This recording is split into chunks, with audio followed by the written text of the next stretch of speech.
my streak is over. Not our 500th episode streak, because this is the 500th episode, but my streak of not needing any kind of corrective eyewear is over. Oh no. Oh, what happened? So I turned 40 a few months ago. Yep, everything takes a dump right around then. Warranty runs out. It must have been like within the same month. I started noticing, my minimum focus distance is increasing.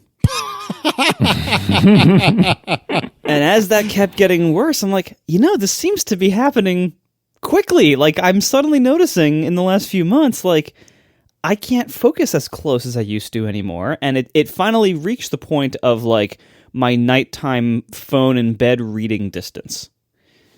And I thought, uh-oh, it's time. I should probably go to an eye doctor for the first time ever.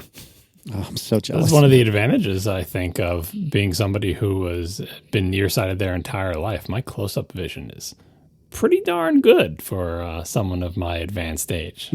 Can't see anything 2 feet past my face, but close-up, boy, I don't need any corrective lenses. Yeah, now I have officially been prescribed reading glasses. Mm-hmm. Oh, reading glasses. Not even regular glasses, just reading glasses? Oh, wow. I'm still okay on distance, but I need readers now. I mean, you could get prescription up-close glasses. It's just probably saving you some money to get cheapo reading glasses. They wanted me to pick up glasses there, and I'm like, you know what? I need my wife to be here for this because I don't have the confidence to make this choice myself. Also, to catch you when you faint when you see how much glasses cost. I mean, readers are cheap, but cheaper. Just wait. Like the connection between like sort of the bill of goods, like how much does it cost to manufacture, distribute, blah blah blah, plus profit margin, the glasses, and then how much you pay for them. It's like the same connection between that and like printer ink prices. It makes no sense whatsoever. Yeah. By the way, people in the chat are like, saying like how lucky I am and how horrible their stuff is.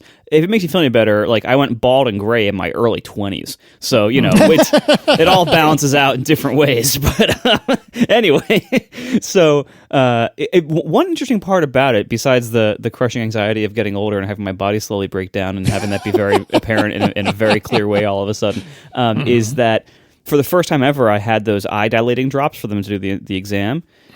First time ever in your life, huh? Wow. How was it trying to read your phone moments after that happened? So at first, he puts the drops in, and he's like, all right, now, you can go wait in the waiting room. I'll bring you back in like 15 minutes. And I was like, all right, cool. He's like, what these are going to do is artificially age you forward by a lot. Okay. Whatever that means. So I'm sitting in the waiting room. At first, like nothing's happening. And then I start noticing, it is starting now to get a little bit blurrier. And then over the span of a couple minutes, it's like, oh no. And it's to the point where like I'm holding my phone out and I'm like trying to get like a Twitter reply in like right before I'm like, I only have a minute left. and I also, because Tiff couldn't come with me for logistical reasons. So I was there alone, and I had just taken like a lift there, like from the ferry station. Like she warned me about this. She's like, you probably won't be able to drive home. All right. So I took a lift.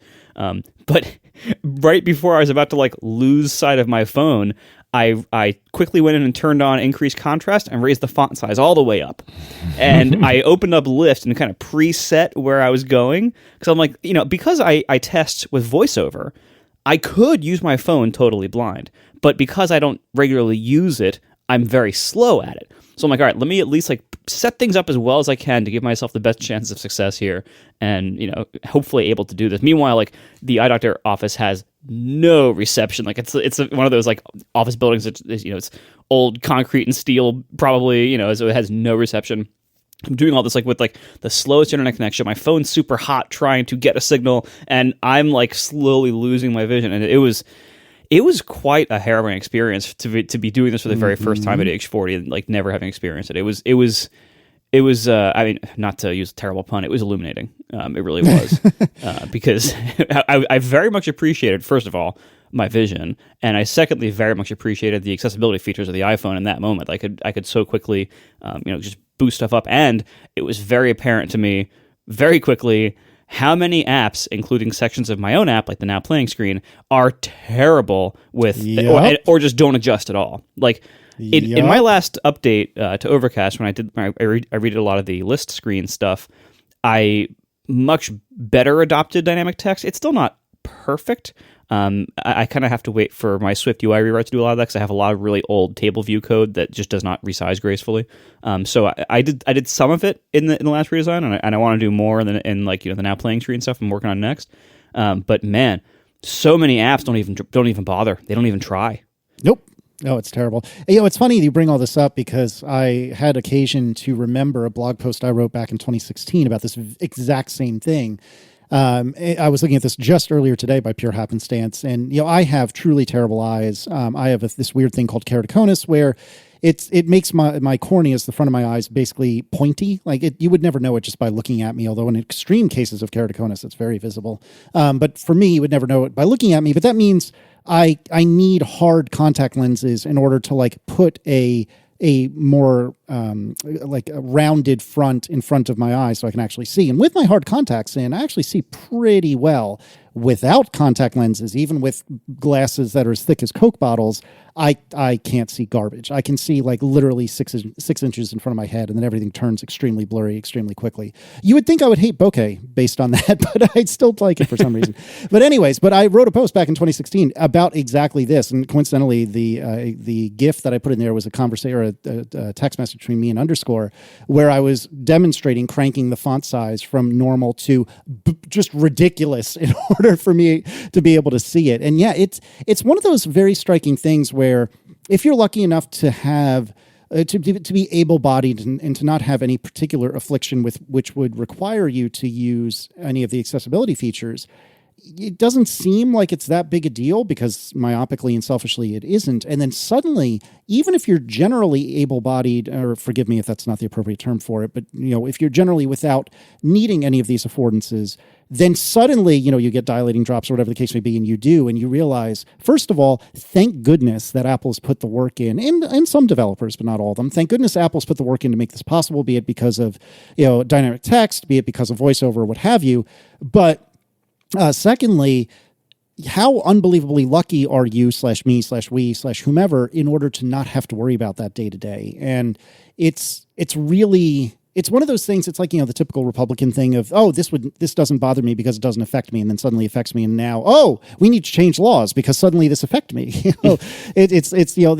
I found that I was very myopic about this in a very Republican way, which I'm not proud of. And that was a very illuminating experience. Again, not to use the wrong word, like you said, Marco, but it was an illuminating. You just said myopic. I mean, come on. Yeah, that's true. I didn't even think about that. See, I'm terrible. I should just stop talking. Happy episode 500. But it was a good run and I ruined it.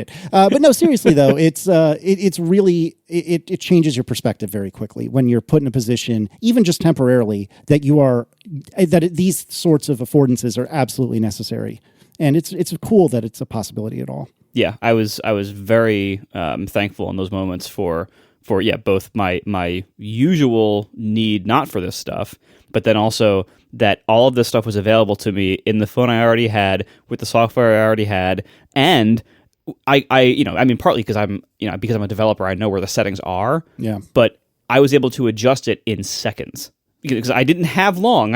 Once the process started accelerating, I was like, oh no, I don't have long at all, and I very quickly was able to go do it, and it was fine. And the only Lyft, I went back to Lyft and it said you have to restart the app to change your font setting. I'm like, all right, whatever. Bad hack. Okay, but I did that. It was fine after that. But yeah, there were so many things that were just not adjusted, including some stuff in the system itself. I was surprised. Yeah. I couldn't see my battery status really because those little top parts of the status bar don't adjust size even when you put on Control Center. You don't even get a big version there. I was kind of surprised at some of the system stuff that was not embiggened by those settings. But anyway, I was very thankful they were there, and it was very illuminating to me and kind of shaming to me that parts of my own app did not react well, and so I'm going to be working on that. But anyway, so here I have joined the ranks of, I think, most people ever that I now need some eye help. And, well, here we go. This is the start. It's a very minor start, but it will progress. I actually, due to a previous costume need, I actually own a pair of the model of glasses frames that Steve Jobs wore. And so I might see if I can just get reading glass lenses for those, because why should I buy more glasses if I already have a pair that has dud lenses in it? But I don't know. This is the way you choose to save money. It's not keeping the FJ Cruiser.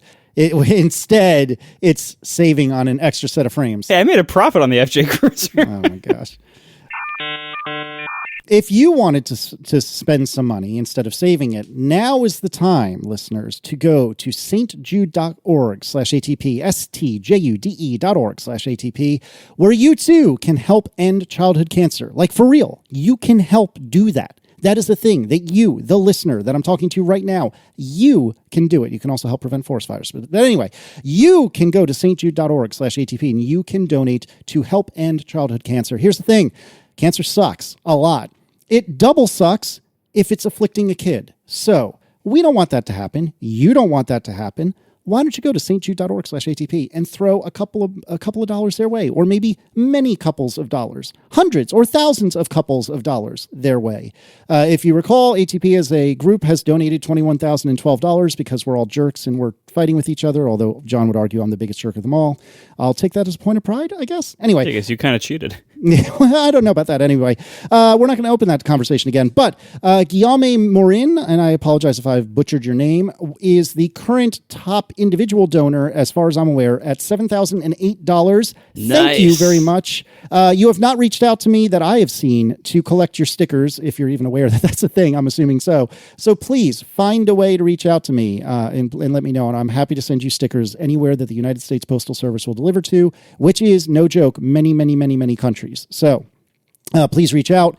Additionally, breaking news as of just a few hours ago, 1Password has bought my love, at least for a little while, by donating as a company $30,029.34. I believe that odd number was to get the campaign as a whole past $200,000, which is amazing. So thank you genuinely from the bottom of my heart, 1Password, for doing that. And also Guillaume, I'm going to go with that. I hope that's right. Correct me. I will do a mea culpa on the show. Yeah, I'm going to say not correct. Okay. Well, what would you do then, John? I don't know, but I'm putting my money on not correct. Well, you know what? We can shame me as part of your $7,008 donation. You can shame me, or I will shame myself on the next episode. Just let me know. Well, anyways, so if you want to end childhood cancer, if you want to support these incredible heroes that are trying to end childhood cancer, if you want to support the research that they do that is spread worldwide to end childhood cancer, not only here in America, but everywhere, stjude.org/ATP. Oh, don't forget about the company match. We always forget about I almost did it again. I almost forgot. I'm sorry. So a lot of people, if you have a jobby job, a lot of companies will match whatever you donate, sometimes up to a limit, sometimes whatever you do. So if you donate $10, they'll donate $10, right? Up to, whatever amount. Then again, it might be unlimited to your company. So find out if your company does that and let them know that you donated. So it basically doubles your donation for free. Get your company to donate. And if you do a company match, you can go to the URL, stjude.org/ATP. There's a thing on that webpage that lets you report what your company donated so that it goes towards the relay total to get them over the line. The more important thing is that the company actually sends the money and matches your donation. That's the important thing. Secondarily, if you want to make sure that your company goes towards the total, you can do that as well.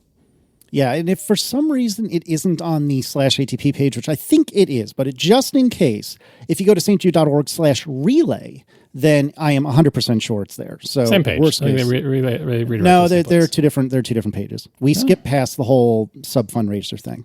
Oh, that's right. Okay.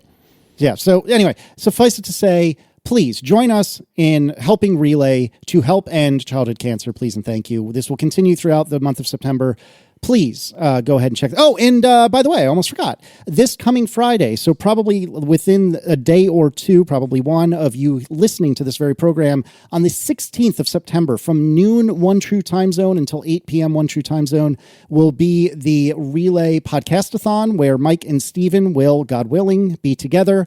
And they will be, for the first time in a few years, hosting the Podcastathon at... Well, both of them, that is, at St. Jude. I will be making an appearance. It would not surprise me. I genuinely don't know, but it wouldn't surprise me if my co-hosts make an appearance. Maybe, maybe not. It'll be a surprise for everyone. But check that out. It's a lot of fun. It's 8 hours, so dip in and out, and stay in as much as you can, but you can dip in and out. It's super duper fun, and that'll be this Friday on Twitch. I think it's twitch.tv/relay. I hope. I'm not 100% sure about that, but you just search. You'll find it. So stjude.org/ATP. Donate now. A little bit more housekeeping today. Right now, this episode is the 500th episode of ATP. How did that happen? How is that possible? Very slowly over time. Right? Like, I understand mathematics because it was like, what was it, April or something like that of 2013? So it's about 10 years and about 52 episodes a year. So, I mean, it makes sense. But your intrepid hosts, with a couple of asterisks, have recorded 500 episodes of ATP, and we have not missed a week since something like April of 2013 or thereabouts. And I'm pretty proud of us, and I'm extremely thankful for anyone who has listened to any episode, and I can't imagine people who have listened to all 500. There's a really great website that a listener put together, catATP.fm. I think that's right, catATP.fm. And on there's some really fun statistics. I'm not going to read all these off, but the great and top statistic is total length of all episodes, 988 hours, 45 minutes, 14.1 seconds, which is just bananas. I am genuinely, as much as I'm laughing and joking, I'm extremely proud of what the three of us have done. I am thankful to every single listener that's listened to even but a moment of those 988 hours. I mean, if you think about it, when we started, I had a regular jobby job. In fact, it was like one or two jobby jobs before my last jobby job. John was about halfway maybe through his most recent jobby job. Marco, well, you've been a disaster ever since we got together, so that's no surprise there. But I had no children, and now I have two and a dog. I mean, it has been quite a run for all three of us. And, God willing, as I knock, furiously on wood, God willing, we have another 500 in us. But one way or another, I am genuinely so thankful to every listener who has listened, who has at least looked at a sponsor's website, and who has told their friends about us, who has rated us 5 stars on Apple Podcasts, whatever thing. Any of you who have done anything to help us, it genuinely, from the bottom of my heart, means so much to us. And I would like to talk about the surprise, unless you two have anything you want to add. No, I want to add just, how awesome everyone is. And, the thing is, like, this show, I mean, look, we love doing it. And the reality is, even if our listenership went down to nothing, we would probably still keep doing it, because you can't stop the three of us from talking to each other about computers and other BS, because that just happens when you put us together. Because that's how the show got made, and that's how it keeps, we said in the past, like, making the show for us it's while it is work, it is very easy in the sense that we all get along really well. We love talking about this crap. As I said, we'll do it no matter what. and everything it's an easy show to keep going, because, we have no like inter-host friction or drama. We have good, money coming in, which we'll get to in a second. And we have good logistics. Like, we're all in the same time zone. Our internet connections are all rock solid. We're all like, we all show up on time. Like, all that stuff that can make things hard to make. We don't have those challenges. We're very lucky. We have a news-based show, and so we don't run out of subject matter, really. Like, and you also all are a little flexible on what you will, tolerate us talking about, which also helps a lot. So there's. It's a show that we really do enjoy making, and that I think has a pretty solid future ahead of it, in addition to the pretty damn solid past. And on the money thing, I think we're very fortunate that we have the audience that we have in all of you out there, because we have a very loyal audience. If you look at our raw numbers, our audience does not really grow over time. Like, we grew for a while, and then we kind of found our audience, and we stayed there. And for most kinds of, businesses or startups or anything on the web, content stuff mostly, like, once you stop growing the audience, that's like death, because there's usually a whole bunch of churn of people who, drop off the show because they aren't interested anymore, or it wasn't holding their attention, or they stopped listening to things entirely, or whatever. And for our show, that doesn't happen. We have a very loyal audience. It's a great place to be for people who create any kind of content for a living like we do, because we don't need to like play the games or have the same level of stresses that a lot of people do. We can keep showing up and doing what we do. And again, because it's mostly news-based, we have an infinite supply of that. News will keep happening in the tech business, especially in the Apple sphere that we usually cover. So that part's good. And as long as you all keep showing up and listening, we can largely ignore most of the crap that other podcasters and other content creators on other media are pressured to get into. So we don't have to do weird growth hacking stuff. We don't have to do like that crappy dynamic ad insertion of like local car dealer ads. We don't have to do any of that because we have such a great loyal audience. And so I really appreciate all of you a ton for that. And the fact is that we've made 500 episodes of the nerdiest stuff imaginable, and many of you out there have actually listened to all of it. Like, who else can say that? There's not a lot of other shows out there that can say that they've produced 500 multi-hour podcasts over the span of a decade, and many people in their audience have listened to all of it. That's an incredible thing. We are extremely lucky to have you out there listening to us. And so thank you very much for that. I want to give a special thanks to the listeners who write into us. That is, I always feel like kind of an unsung, attribute of our show.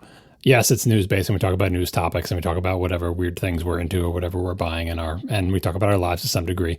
But a lot of the best info on the show comes from our listeners because they email us, tweet at us, whatever, and we have enough listeners, and those listeners are nerdy enough that if we talk about a topic, I'm going to make something up. It's like, we'll talk about mushrooms and be like, we'll get an email right after the show is published. I've been growing mushrooms for 50 years. And it's like, what? You've been growing mushrooms for 50 years? You're a mushroomologist?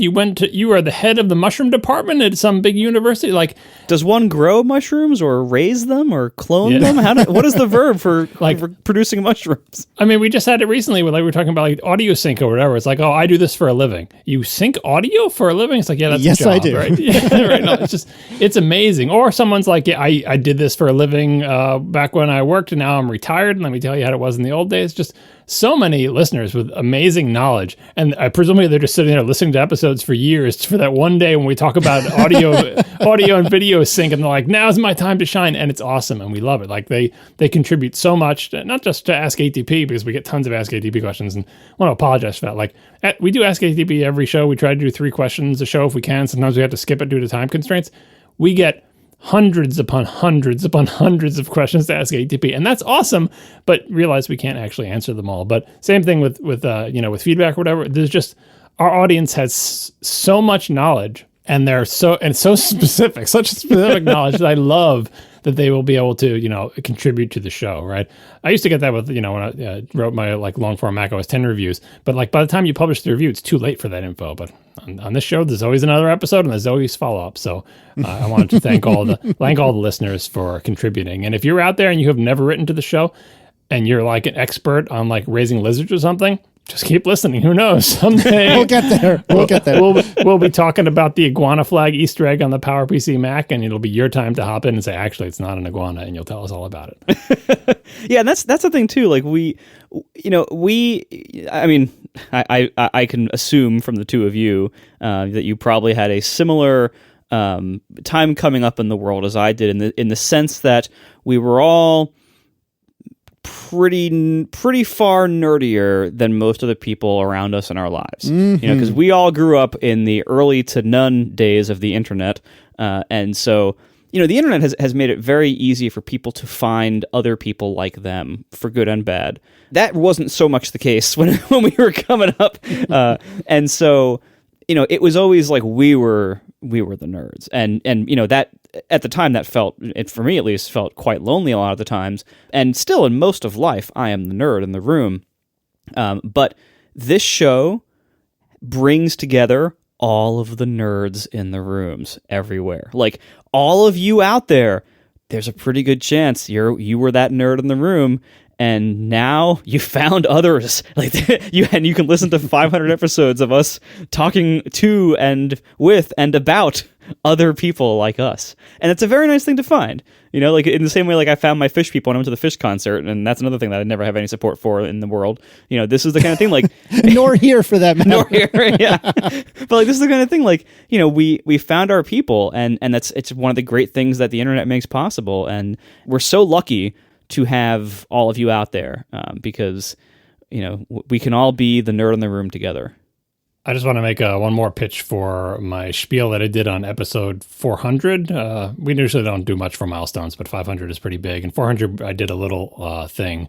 It's in the after show. If this is your first episode of ATP, I guess every 500 episodes, I should describe how the show works. If this is your first episode of ATP, at a certain point, you'll hear someone sing a song that, it's going to be a different song this week, but the normal song says the show is over. It's not really over. The show keeps going after the song for varying amounts of times. That's kind of the after show. In the after show of episode 400, I attempt to describe what I think people get out of ATP and why we're doing it and what I think is good about it. And I probably will literally never do that little speech again. So if you want to hear it, I'm not going to do it today, but episode 400 is right out there, atp.fm/400, because we have good URLs. Mm-hmm. All right, so surprise time. So as a thank you to members of ATP, and you can subscribe at atp.fm/join. You can go a year at a time or a month at a time. And as a thank you to our members, and we are incredibly thankful to everyone, but kind of maybe especially the members. As a thank you to the members, we are doing for the first time exclusive content just for the members. And we wanted to do something that is additive. Like, we don't want to take away anything that you're already getting. And we wanted to do something that wasn't necessarily our core competency, because again, then it seems like maybe that's a little bit gross, or at least that's the way we thought of it today. Ask me again in 10 years at episode 1000, where, you're paying per segment or something to listen to the show. But sitting here now, we wanted to do something additive that was a little bit out of our wheelhouse. And what we concluded was we are going to do a 3-episode run, 1 episode per week of ATP Movie Club. So the way this works is we watched, the 3 of us watched 3 different movies. Each host had a chance to pick one of the movies. So this week we are going to release the first episode of the 3-episode miniseries that is the ATP Movie Club.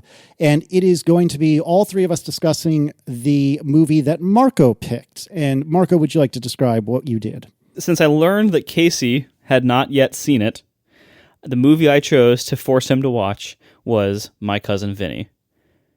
I love this movie, and you will hear why. And it is I think it's wonderful to have put Casey and John through this. Well, we'll let you hear what the 2 of us thought of it, because again, all 3 of us watched all 3 movies, and we're not going to tell you what the other movies are. I think we're going to leave those as a surprise for when the episodes drop in the members only feeds. But we are starting with My Cousin Vinny. I will say that the next pick was mine and the final pick was John's, and that's all I'm going to say about that. But this was a lot of fun for the 3 of us to do. We're still doing the show after all 3 episodes, so I guess that's a good sign. I think it was a little hit or miss for a couple moments there, but for the most part, it was a lot of fun.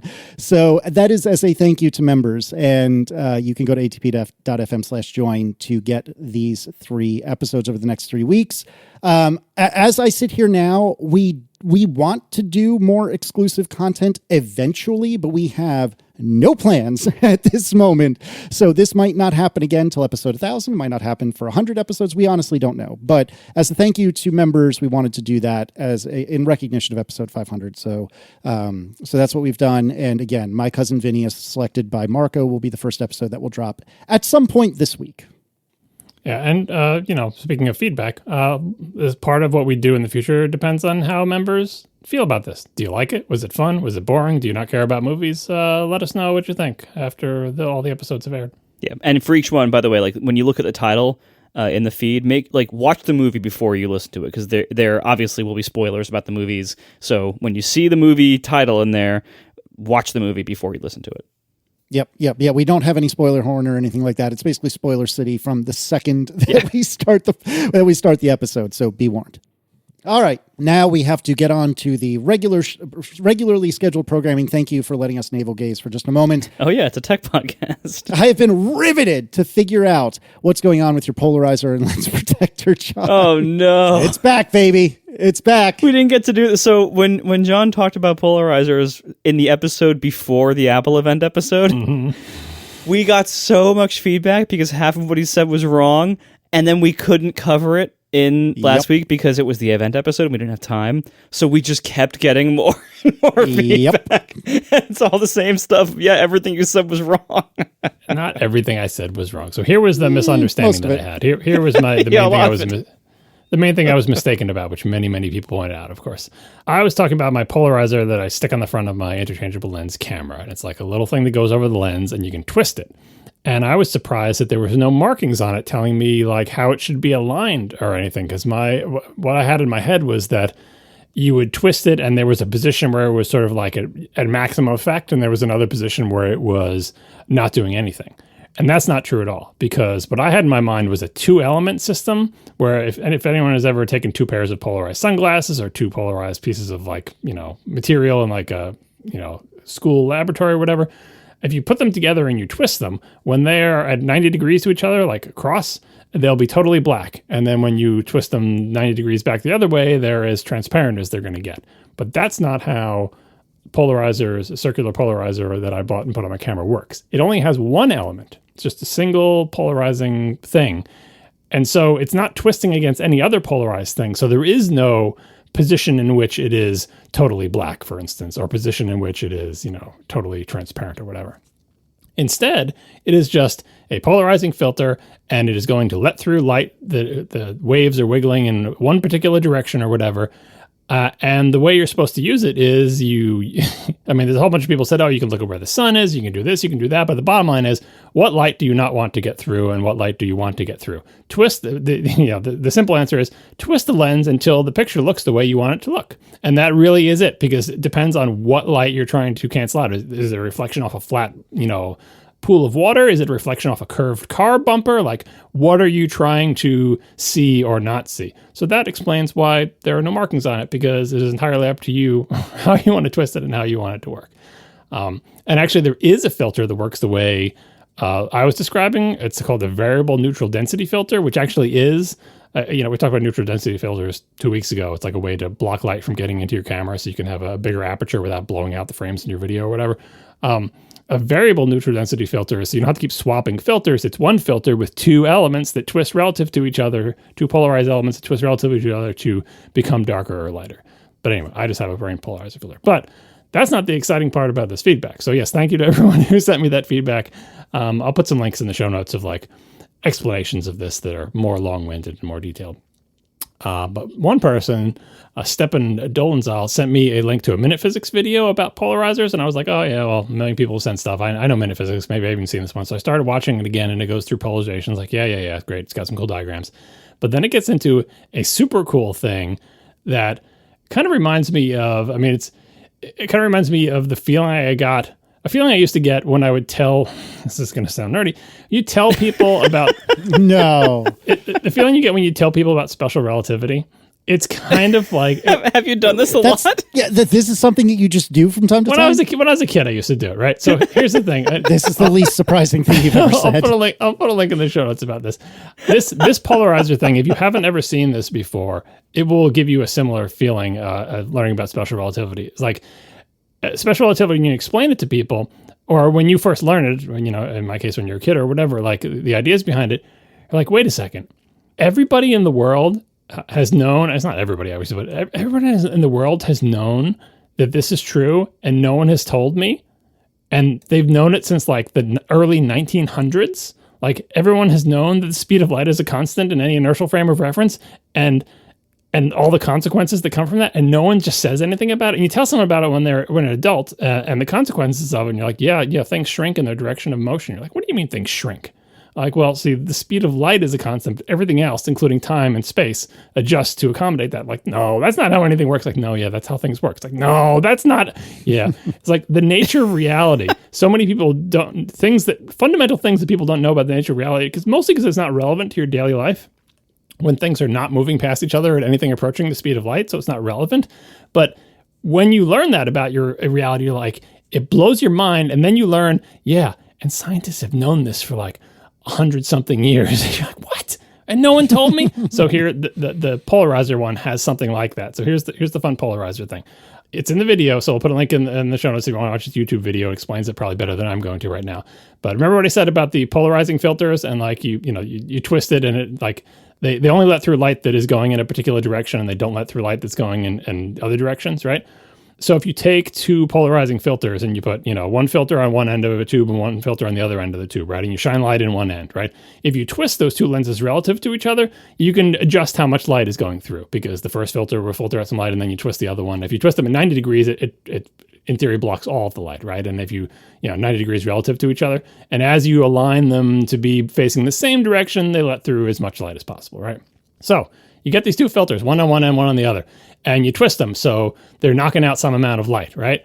And you're like, okay, I put in this amount of light, and then I see the amount of light that comes out the other end is like half. So the amount that I've twisted them, I'm knocking out half the light. The exciting thing about polarizing filters is if you take that arrangement, two filters, one on each end of a tube, light goes in, half the light comes out.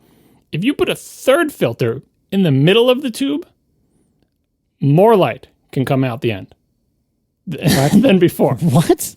So you got two filters, light goes in, half the light comes out. It's like, I know what I'll do. I'll put a third filter in the middle and I'll twist it. And now more light comes out the end? Okay. Yeah. What? And this is one of those things that's like, okay, you think you know how how reality works, but it's like learning about special relativity. It's like, wait, that doesn't make any sense. And you start bargaining with yourself about, okay, well, maybe like the first filter changes the light so that the second filter like changes it back so more of it goes through the second one. Watch the video. It will probably hurt your brain a little bit, probably a little bit more than special relativity does, because that's the type of thing you can explain pretty easily. And this gets into quantum mechanics and stuff. But the bottom line is the universe does not work the way you think it works in many really important ways, and something as simple as a pair of polarizing sunglasses can show you this, and then lead you to do all the experiments that, again, scientists did 100 years ago to learn something about reality that scientists know, but regular people don't, that is very, very disturbing and will really make you question the nature of your reality, as they say on Westworld. I feel better for having had my reality rocked here on the 500th episode of ATP. See, other people just take drugs. We have this stuff. We have physics. Next time you go to a Fish concert, bring a tube and 3 polarizing filters with you. And be like, okay, light goes in the end, light goes in. Now I'm going to put in the third filter. What do you think is going to happen? Everybody's like, it's going to block more light, dude. It's like, really? More light is coming out. Watch this, baby. Whoa. How does that work? We are brought to you this week by Squarespace, the all-in-one platform for building your brand and growing your business online. You can stand out with a beautiful website, engage with your audience, and sell anything you want. Products, content, even your time. Squarespace makes it super easy to run a business site, among many other website types you can build there. And today I'm going to focus on business because they've done so much in this area. In fact, my wife runs her entire storefront on there, so I've seen this myself. I've seen the back end, I've seen the front end, I've seen how it works, and it is just great to run a storefront on Squarespace. You can sell physical goods, digital goods. They have things like sales tax integration when you need that. And you can sell other types of businesses. So for instance, you can have member-gated content. You can have member areas that unlock new revenue streams for your business, free up time in your schedule by selling access to gated content like videos, online courses, or newsletters. They make it super easy for creators to monetize their content. You can do things like have email campaigns. You can collect email subscribers, convert them into loyal customers. They have template customizations. You can apply your own brand ingredients like site colors and logo. They have built-in analytics so you can see how you're doing with your email sending. And they have all of this with obvious, full store analytics. So use insights to grow your whole business, learn where your site visits and sales are coming from, analyze which channels are most effective. You can improve your marketing strategies based on top keywords or your most popular products and content. So much more available at Squarespace. And the great thing about Squarespace is that you can see whether it's right for you without giving them a credit card or committing to anything by starting a free trial. And you can build the whole site in trial mode before you launch to really see whether it's right for you, and I bet it will be. So go to squarespace.com/ATP to start that free trial. When you're ready to sign up, use offer code ATP at sign up to save 10% off your first purchase of a website or domain. Once again, squarespace.com/ATP to start that trial. And when you sign up, use offer code ATP for 10% off your first purchase of a website or domain. Thank you so much to Squarespace for sponsoring our show. Colin Robertson writes in, regarding the iPhone's main camera focal lengths, Marco mentioned that he thought most iPhones until the 14 Pro were all equivalent to be about 26 millimeters. I was recently wondering the same thing, so I gathered as much information as I could about every iPhone camera system, and I put it all together in a spreadsheet, which we will link in the show notes. It's an iCloud numbers document, so who knows if it'll work, but we'll see. Colin continues, to get to the point, the main camera has gone from 37 millimeters on the original iPhone 3GS the original iPhone through 3GS to now 24 millimeters. The 4, 4S, and 5 were all around 30 to 32. My favorite focal length was in the iPhone was the 4S, writes Colin. Then to about 28 millimeters on the 5S through the 10, then to 26 millimeters starting with the 10S generation.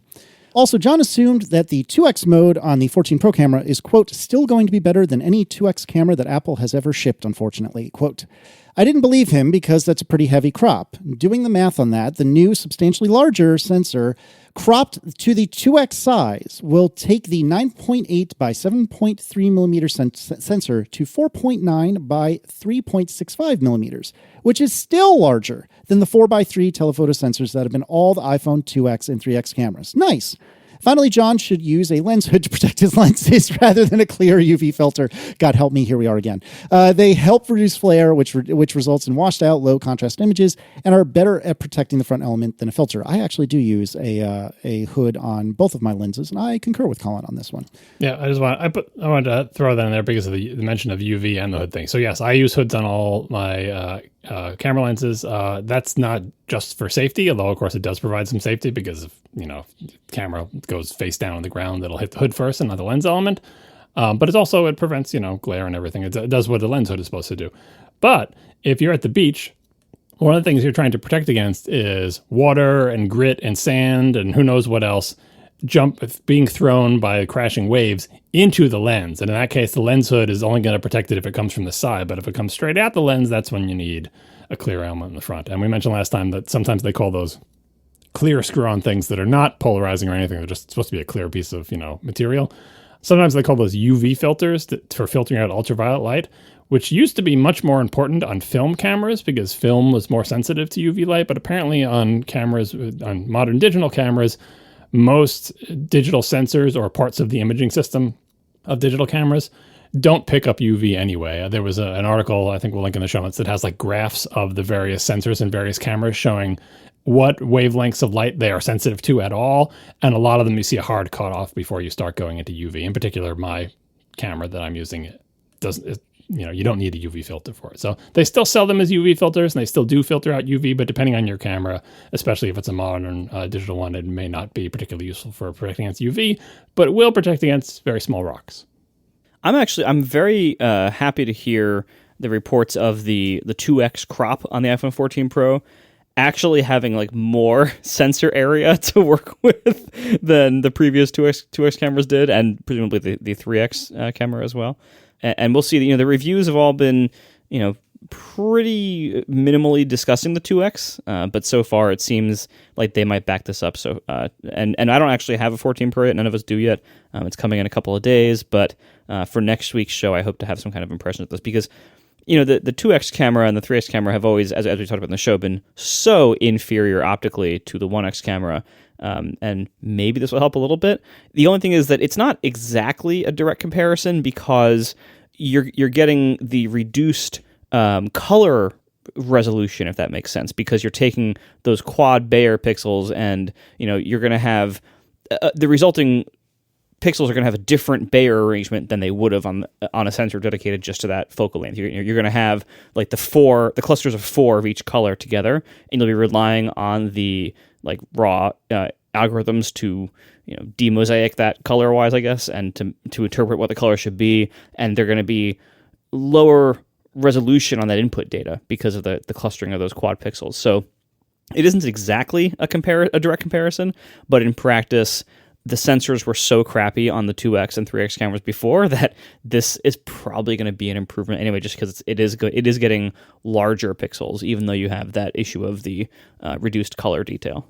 Yeah, that's the math that Colin did, because he didn't believe my mostly snarky comment about it still being better in the 2x camera. But you do the math, and the cropped sensor that they're using for the 2x is still bigger than any 2x or 3x sensor that Apple has shipped. Satellite location sharing. If you're on an adventure, writes Apple, without cell service, you can now use Find My to share your location via satellite so friends and family know where you are. I feel like they mentioned this extremely briefly in the keynote and then blew right by it. Yep, they did. Well, so since satellite isn't, like, this feature isn't shipping yet, I forget what the date it is, but we'll talk more about delayed dates in a little bit. But anyway, we won't be able to test this even when we get our phones. My question is, okay, so I understand the feature, but does it work by me having to pause in my hike every once in a while and do that thing where I point my phone at the satellite, or does it happen ambiently with my phone in my backpack?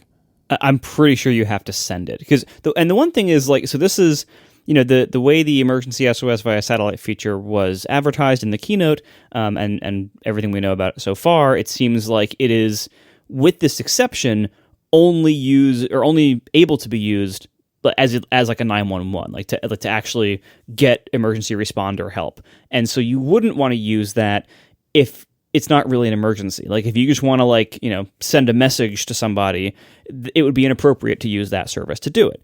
But they said, outside of an emergency situation, you can still use the satellite service they're providing to send your location to people, upon command, so periodically. So if you're out on a hike in the middle of nowhere, you can send your location, once or twice a day or whatever it is, to your spouse or whoever, or your people at home. You can send it to them to say, "Hey, look, I was on top of this mountain today. In case you need to know where I am, in case something happens, like, here's where I was a few hours ago," or something like that.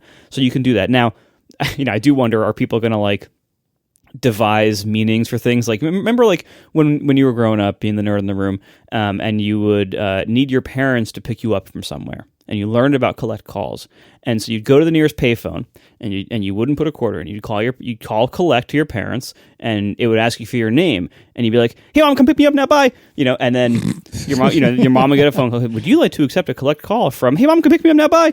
As if your reading glasses story didn't already make people think you're old.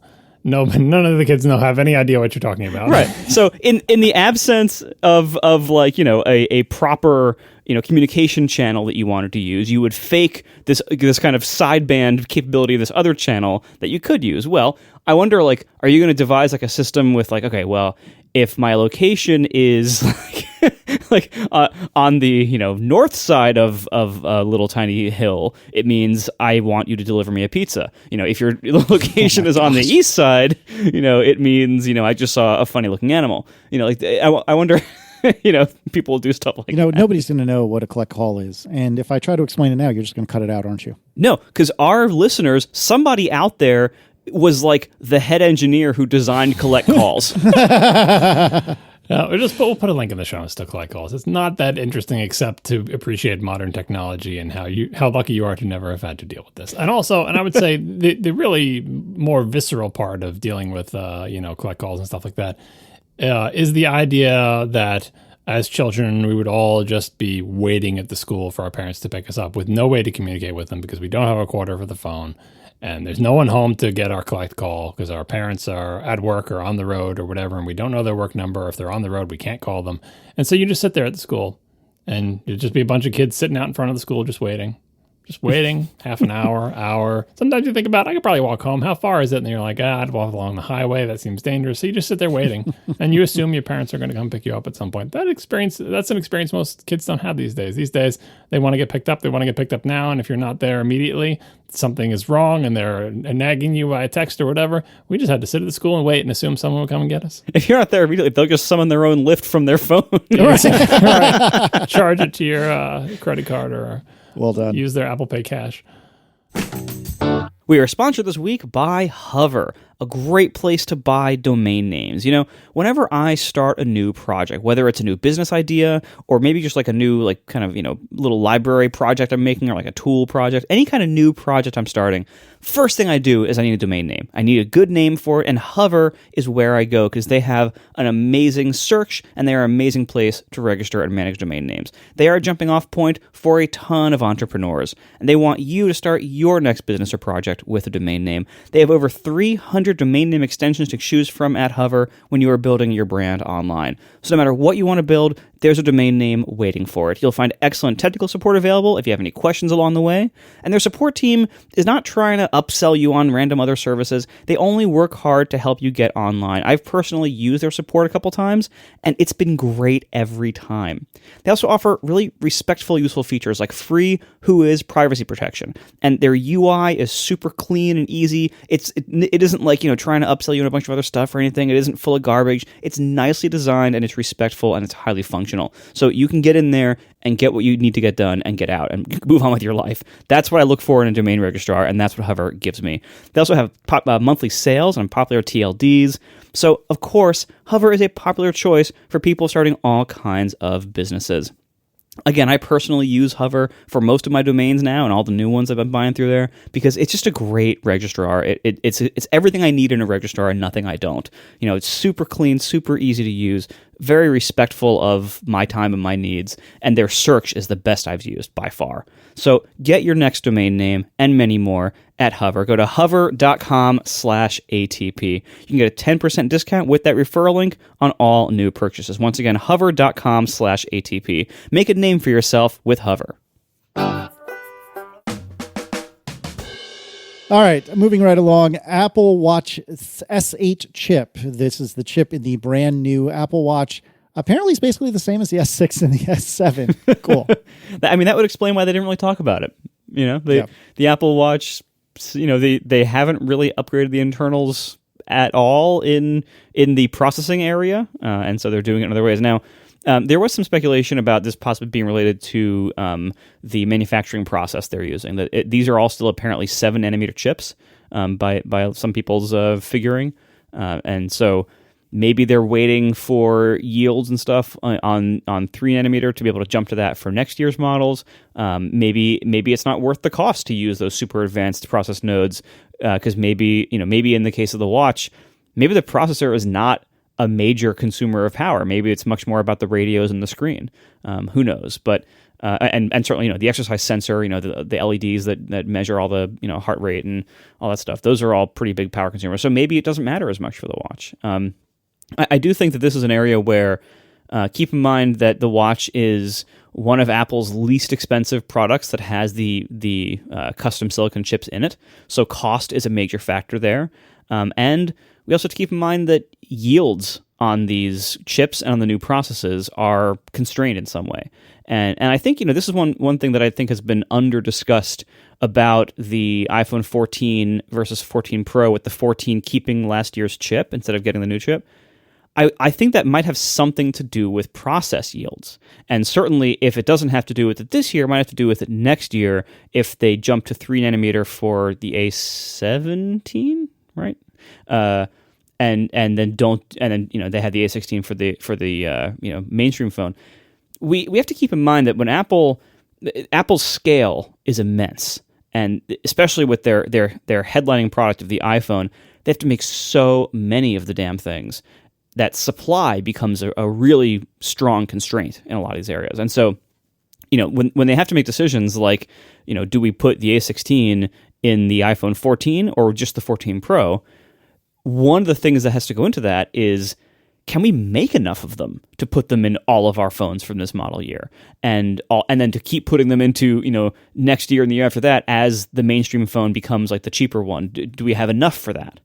And if they separate out the newest chip to only be in the Pro phone, then that allows them to make more aggressive decisions in what components they use and what techniques and manufacturing processes they can use, because they don't need as many of them. And I wonder to what degree that filters down to their other products too, like the watch.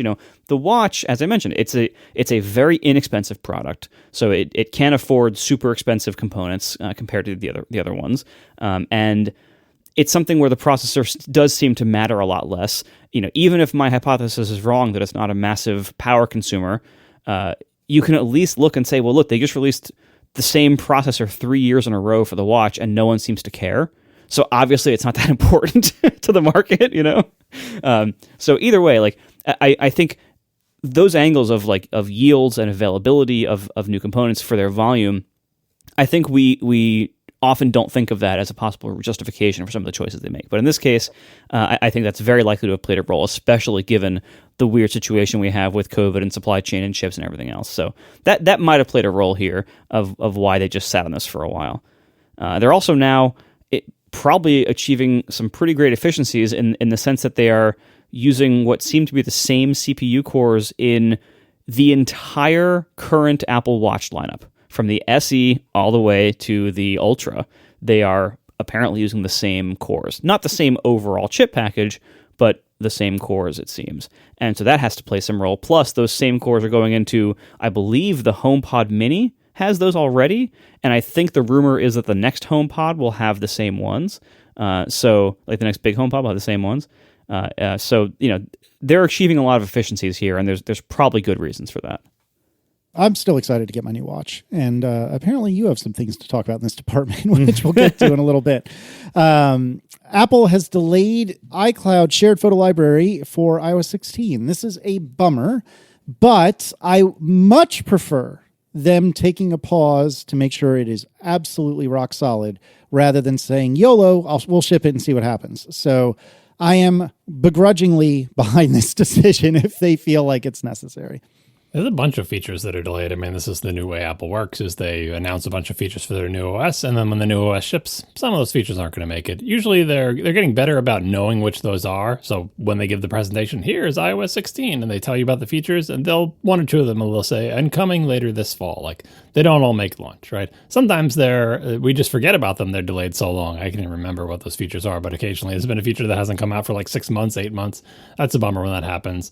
Sometimes they don't ship at all, like AirPower. But yeah, the shared photo library is not shipping. In some sense, it makes sense because your photo library is, the point of it. iCloud photo library is for it to be shared across all your devices. And if you go all in on the shared photo library and you move everything to a shared one, you won't be able to see those photos on your devices that don't support this yet. And of course, iOS 16 is out, but iPadOS 16 is not out. macOS Ventura is not out.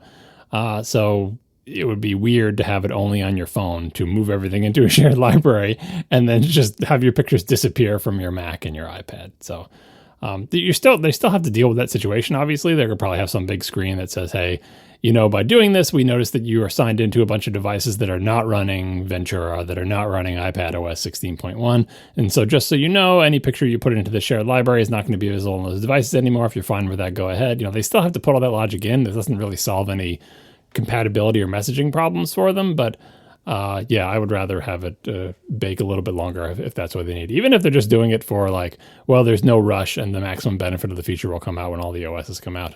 Take your time, because this is one of those features that I'm going to have a difficult time being wise about, right? Like, the wise thing to do would be, let's let someone else try it with their 100,000 photo library and see how it goes.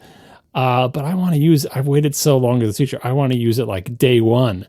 And it's going to be all I can do to sort of cautiously make the library very carefully. And then let me put 10 photos into it. Let me put 100 photos into it. I'm going to want to use it pretty quickly. I'm going to be one of those early adopters. So I really hope it doesn't bite me. So please, Apple, release it when it's ready.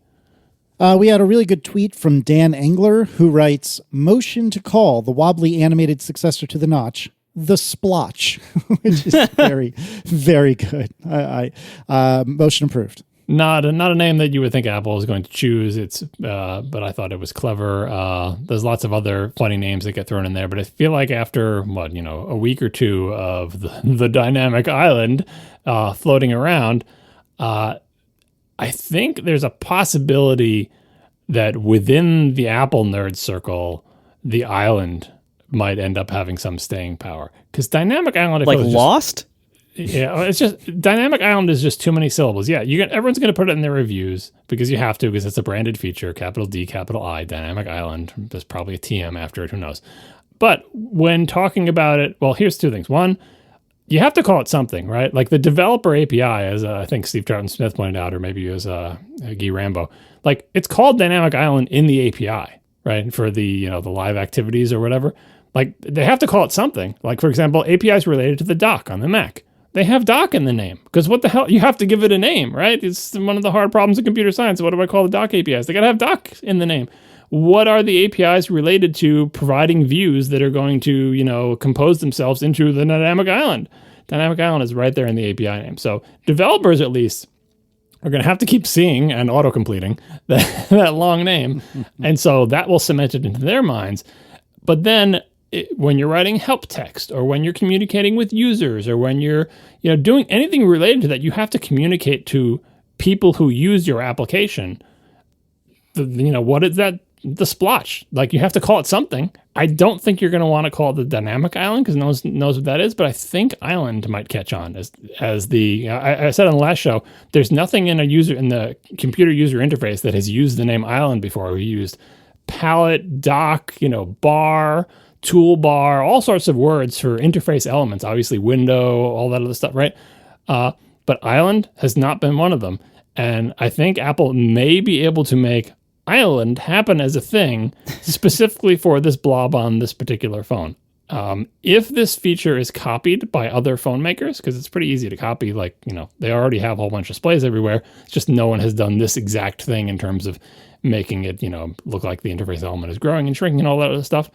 Maybe they'll call their things something island too, or maybe people will just casually call it, oh yeah, my phone has an island too.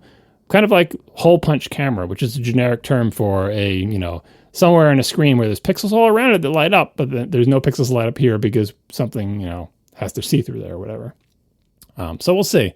I don't think the splotch has staying power, although it's very clever. I'm glad it's not the pill. The black hole is no good.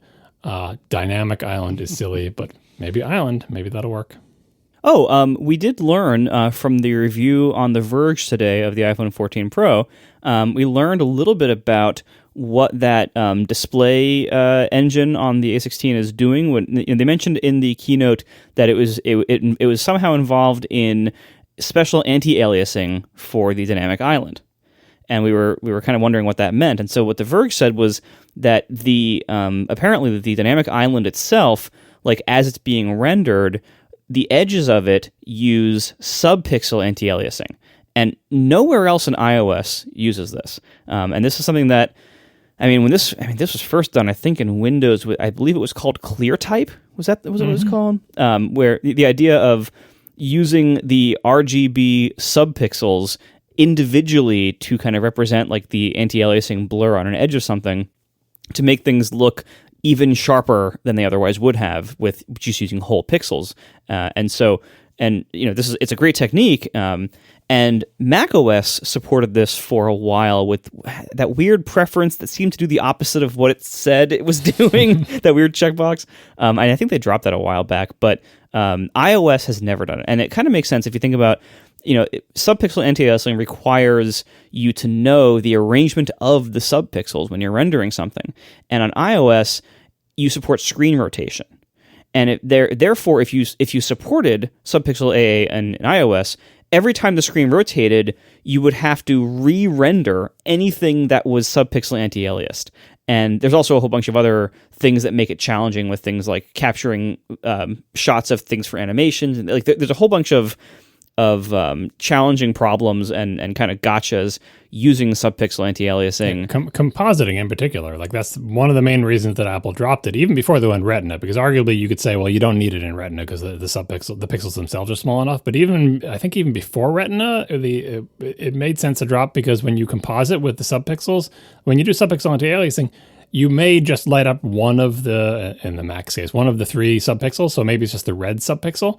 But now you've got a little red turd there, right? And when you're compositing that layer with another layer, it's not the color it's supposed to be. Like say the background is white, right? It's not white, it's red because you just turned on the red subpixel and you didn't turn on the green or the blue one at all. And so when you composite it, red mixes in with the thing behind it, but that's not right. It's supposed to be white mixing in with it. And it adds lots of complexities to subpixel anti-aliasing, adds lots of complexities to compositing. And then once we were in Retina, it's like, well, the regular pixels are small enough. And so it makes, and then you don't have to wear a rotation. And then on top of all that, the phones don't even have a red, a green, and a blue subpixel for each pixel on the screen. I think even the current iTunes uses that pentile display where every pixel doesn't even have its own red and green and blue. Like they share a green between adjacent pixels and they're arranged in this weird diamond pattern. We'll find a link for the show notes to look this up. But it's not even like there's 3 little stripes, red, green, and blue, like on a Trinitron display on phone things for a variety of reasons. You don't notice this because it's super tiny. But if you look at the Verge video, you see the subpixel arrangement. You can see it looks like this weird honeycomb. It looks like the whatever that interface. We never came up with a name with that. Speaking of names for things, what the hell is that called in the watch? Where there's like a big honeycomb hive of app icons. Oh, it's called Grid View, even though it's not a grid. Not a grid. Everyone calls it the honeycomb except Apple. Yeah. Anyway, it's kind of like that filled with pixels, and you can kind of see how it's working. Although I don't think that necessarily explains the display unit, because you could do that. You could do that on the CPU. You could do it on the GPU. Why is it that we need this other display engine thing? Like, I don't have a good technical explanation for that, but maybe it's related to that. But at any rate, you can look in the video and you can see they are doing pixel anti-aliasing around I was about to say the notch around the island. Another thing from the Verge video, which is kind of disappointing, although in hindsight, I should have thought of this. Again, we don't have our phones yet, but if you see it on video, OLED screens you just don't turn on the pixels, so they're just totally black.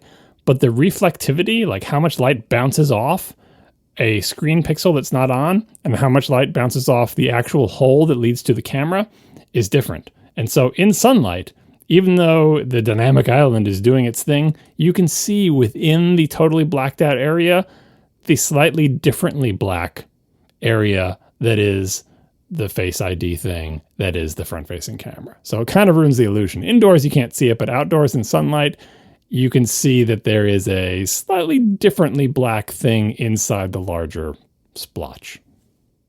And then finally, very quickly, many moons ago, we discussed a story about how Ubiquity had a really terrible breach and had lost a bunch of confidential and private information about their customers. And it later turned out to be an inside job because I don't remember the details, but it was like somebody had gotten fired or was playing like some sort of stock game where they really wanted Ubiquity to have problems. And I just wanted to take note very quickly that Krebs, which was the original news source that broke the story, has unequivocally walked back their reporting and said, in a way that Bloomberg is apparently incapable of, that they were dead wrong and they shouldn't have run it. And I think they've actually pulled the original story off their website and so on and so forth. So I just wanted to very quickly acknowledge that. We are sponsored this week by Kolide. IT admins often feel like they have to choose between their commitment to cybersecurity and their duty to protect their employees' privacy. Naturally, you need to safeguard company data against hacks and breaches, but you don't want your workplace to turn into 1984. Traditional MDMs give your IT team complete access and control over company devices, but since employees are inevitably going to mix some personal activities into their work laptops, these MDM tools can saddle you with surveillance capabilities you never wanted, like access to photos and browser history. And before you know it, end users are complaining about security agents slowing down their laptops, developers are frustrated by the lack of autonomy, and people start secretly working on their personal devices just to get things done. It's easy to fall into this trap of top-down security, but this is not the only option. Kolide is an endpoint security solution built around honest security. Their philosophy is that employees aren't your biggest security risk, they're your biggest allies, and your relationship with them should be based on transparency and informed consent. Kolide works by notifying your employees of security issues via Slack, educating them on why they're important, and give them step-by-step instructions on how to resolve them themselves. For IT and security teams, Kolide provides the right level of visibility for Mac, Windows, and Linux devices, and it addresses high-risk issues that can't be solved through brute force or automation. And your end users can see exactly why and how every piece of data is being collected via Kolide's User Privacy Center and their open-source code base. So you can meet your security goals without compromising your values. Visit kolide.com/ATP to find out how. If you follow that link, they will also hook you up with a goodie bag just for activating a free trial. So once again, it's Kolide, Kolide, kolide.com/ATP. Thank you so much to Kolide for sponsoring our show. We bought some stuff, probably, maybe. So I will say the ordering process once again proves that the Apple Store app on iOS is the best way to be doing this. Hard agree, but we shouldn't be telling people that. That should be our member perk. Is how do you most efficiently order an iPhone?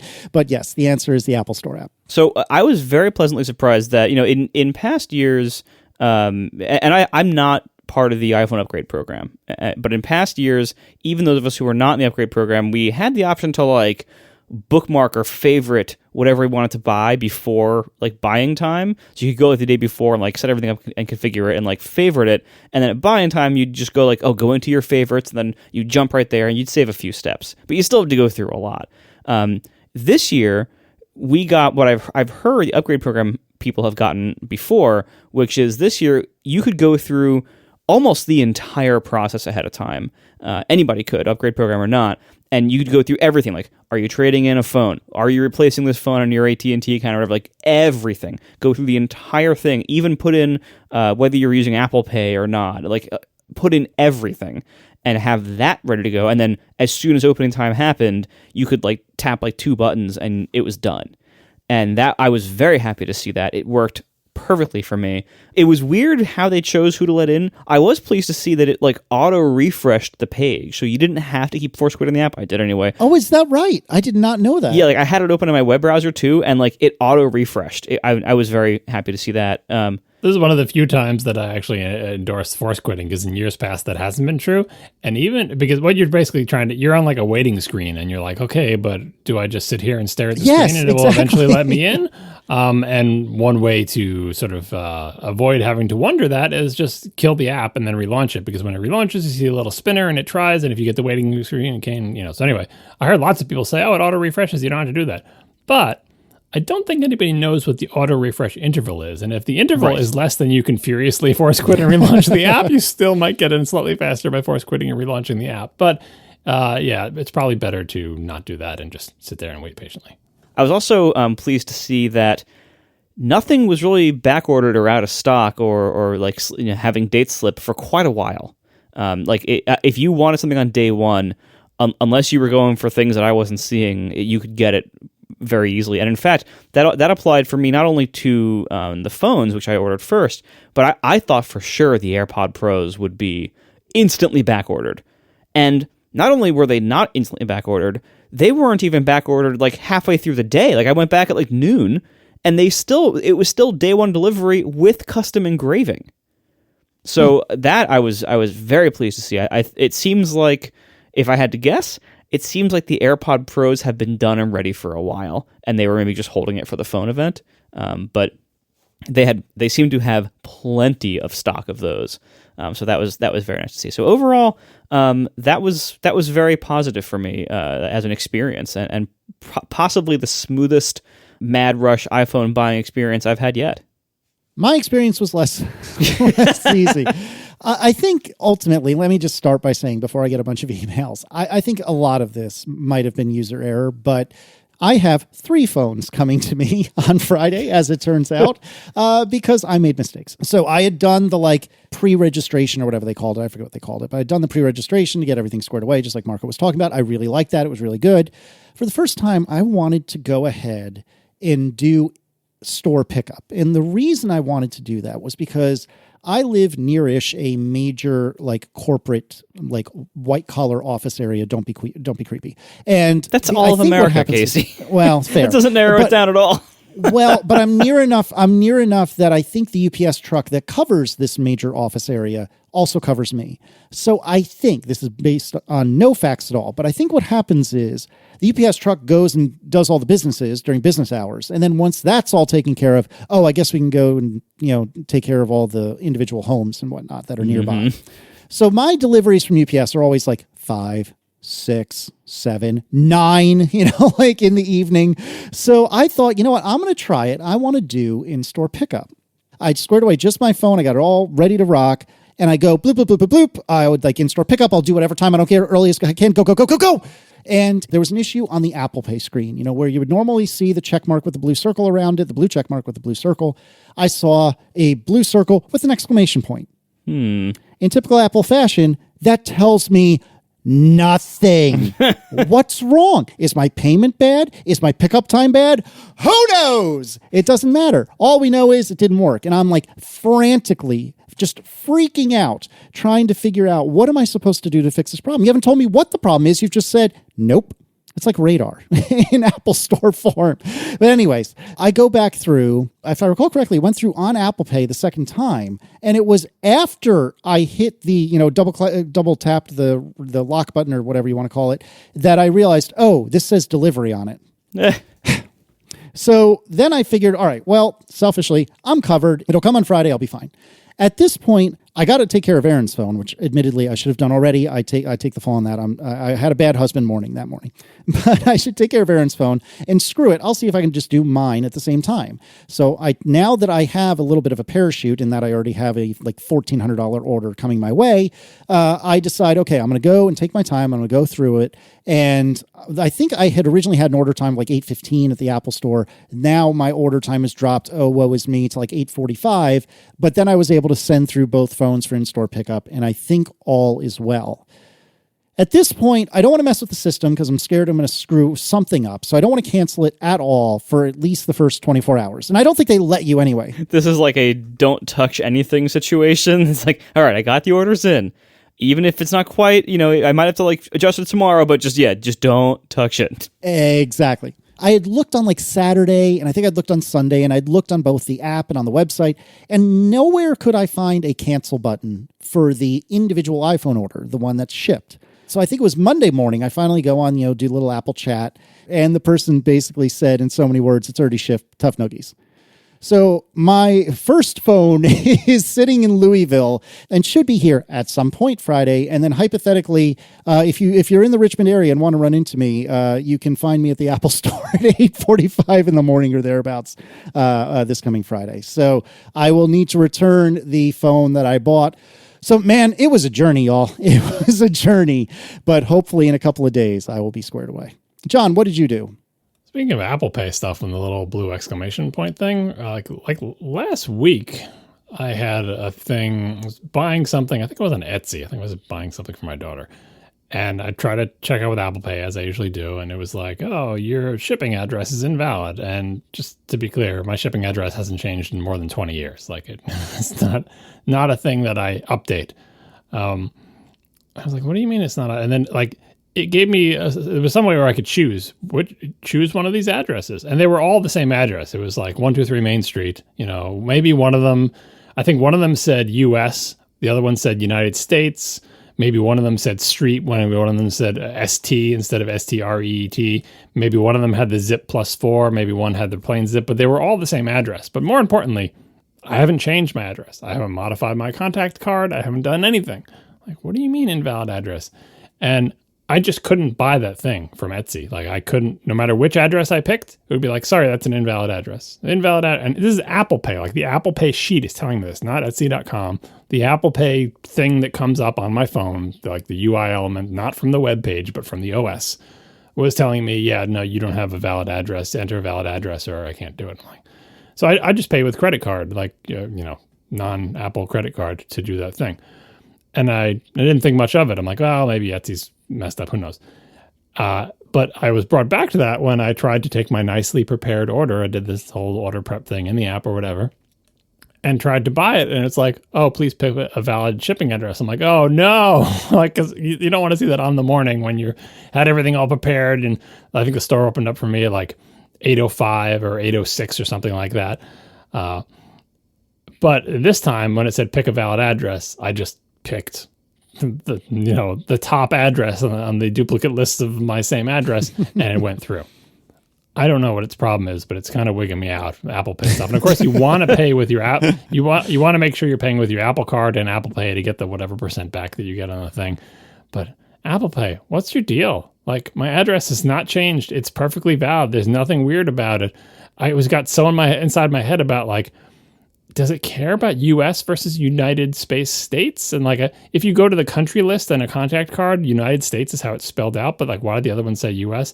Anyway, after that, I went to, like, you can go to somewhere in settings where Apple Pay, where you see like your payment addresses or shipping addresses, and I just deleted them all except for the one that is associated with my contact card. Again, these are all the same address. They're not different addresses.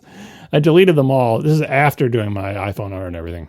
And hopefully that will make it happy that there's now only one choice that is the same address that's been in my contact card for 20 years. But we'll see. A little bit of shakiness. And you might chalk it up to like, oh, it's just iPhone morning. You know what it's like when lots of people ordering. But the Etsy thing was like a week earlier. So I don't know what's going on. But anyway, I ordered my phone. I got day one delivery. In theory, it's going to come on Friday. It's super boring. I think we talked about it.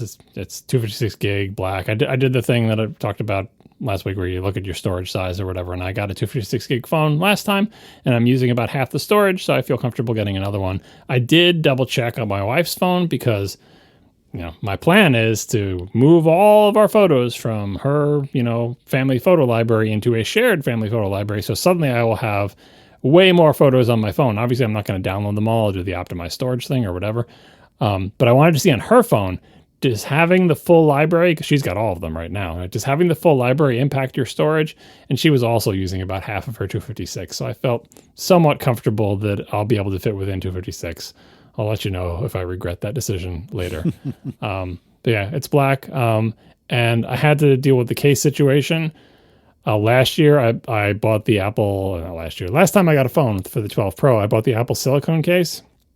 Because I figured, yeah, I don't think I'm going to like the lip, but let me try it anyway. And that's how I determined that I don't like the lip, because the silicone case has the lip, and I don't like it. I like the case otherwise. It was great, but I don't like the lip. So this year, I had to make a similar decision. And by the way, why I bought the silicone case last time was like, I don't know what I'm going to get. Let me try this one. We'll see how I like it. I didn't want to spend all the money for the leather one, which I knew also had the lip. So let me buy a cheaper silicone one just to try out the lip. Well, this year, I know I don't like the lip on the bottom of the phone. So I can't buy the Apple silicone one. I can't buy the Apple leather one because, again, they have the lip on the bottom of the phone, and I don't like that because when I swipe up from the home indicator? I believe that's what we're calling that, yeah. The island indicator of home. My thumb hits the edge of the case, and I don't like it, right? But Apple does sell one case that doesn't have the bottom lip. I think we talked about this last year or the year before that. Why this case doesn't have a lip, but regardless, it doesn't. The Apple Clear case does not have a lower lip on the phone. So people don't know, that is like the part where you plug in the lightning connector. That piece of metal is pretty much entirely exposed on the bottom of the phone. The case does not wrap all the way around that. The case doesn't have like a cutout for you to stick in the lightning connector and a cutout for the speaker holes and a cutout for the mic. It doesn't have that. It's the whole bottom is exposed, right? So I got the Apple Clear case. I don't like the clear case. I don't want the clear case, but I do want a case on my phone, and I need something to tide me over until I can find a case that I actually like, which is going to be a struggle. And this year, to my list of struggles, I'm sort of up the ante a little bit on what I want out of a case. Last year, I wanted a black leather, or not last year. Last time I got a phone, I wanted a black leather case that was just like the Apple black leather case, but with no bottom lip. And I got as close to that as I could find, which was that OXR, at the time $20, now $5.49 leather iPhone case. And I love it. I'm still on my phone. It's amazing. I've had it for 2 years. It's held up great. It's exactly what I want, right? Not quite as nice as the Apple leather one, but it was $20. Come on. This year, I'm adding one more thing. Last time, I didn't care about MagSafe. This year, I want MagSafe. I like the idea of sticking it on I got my wife a MagSafe mount for her car, I think last Christmas or something. And it's really handy, and it charges your phone while you're in the car. So now I have to add that to the list. There are lots of black leather cases with open bottoms with MagSafe in them. But the thing I talked about last time, and the reason I like the OXR one, is how the buttons are treated. The Apple leather case, usually, I haven't looked at them in a couple of years now that have lips, but they usually on the Apple leather cases have like a recess where the volume buttons and the power button are. And then within that recess, there's a little metal button that hits the button underneath it.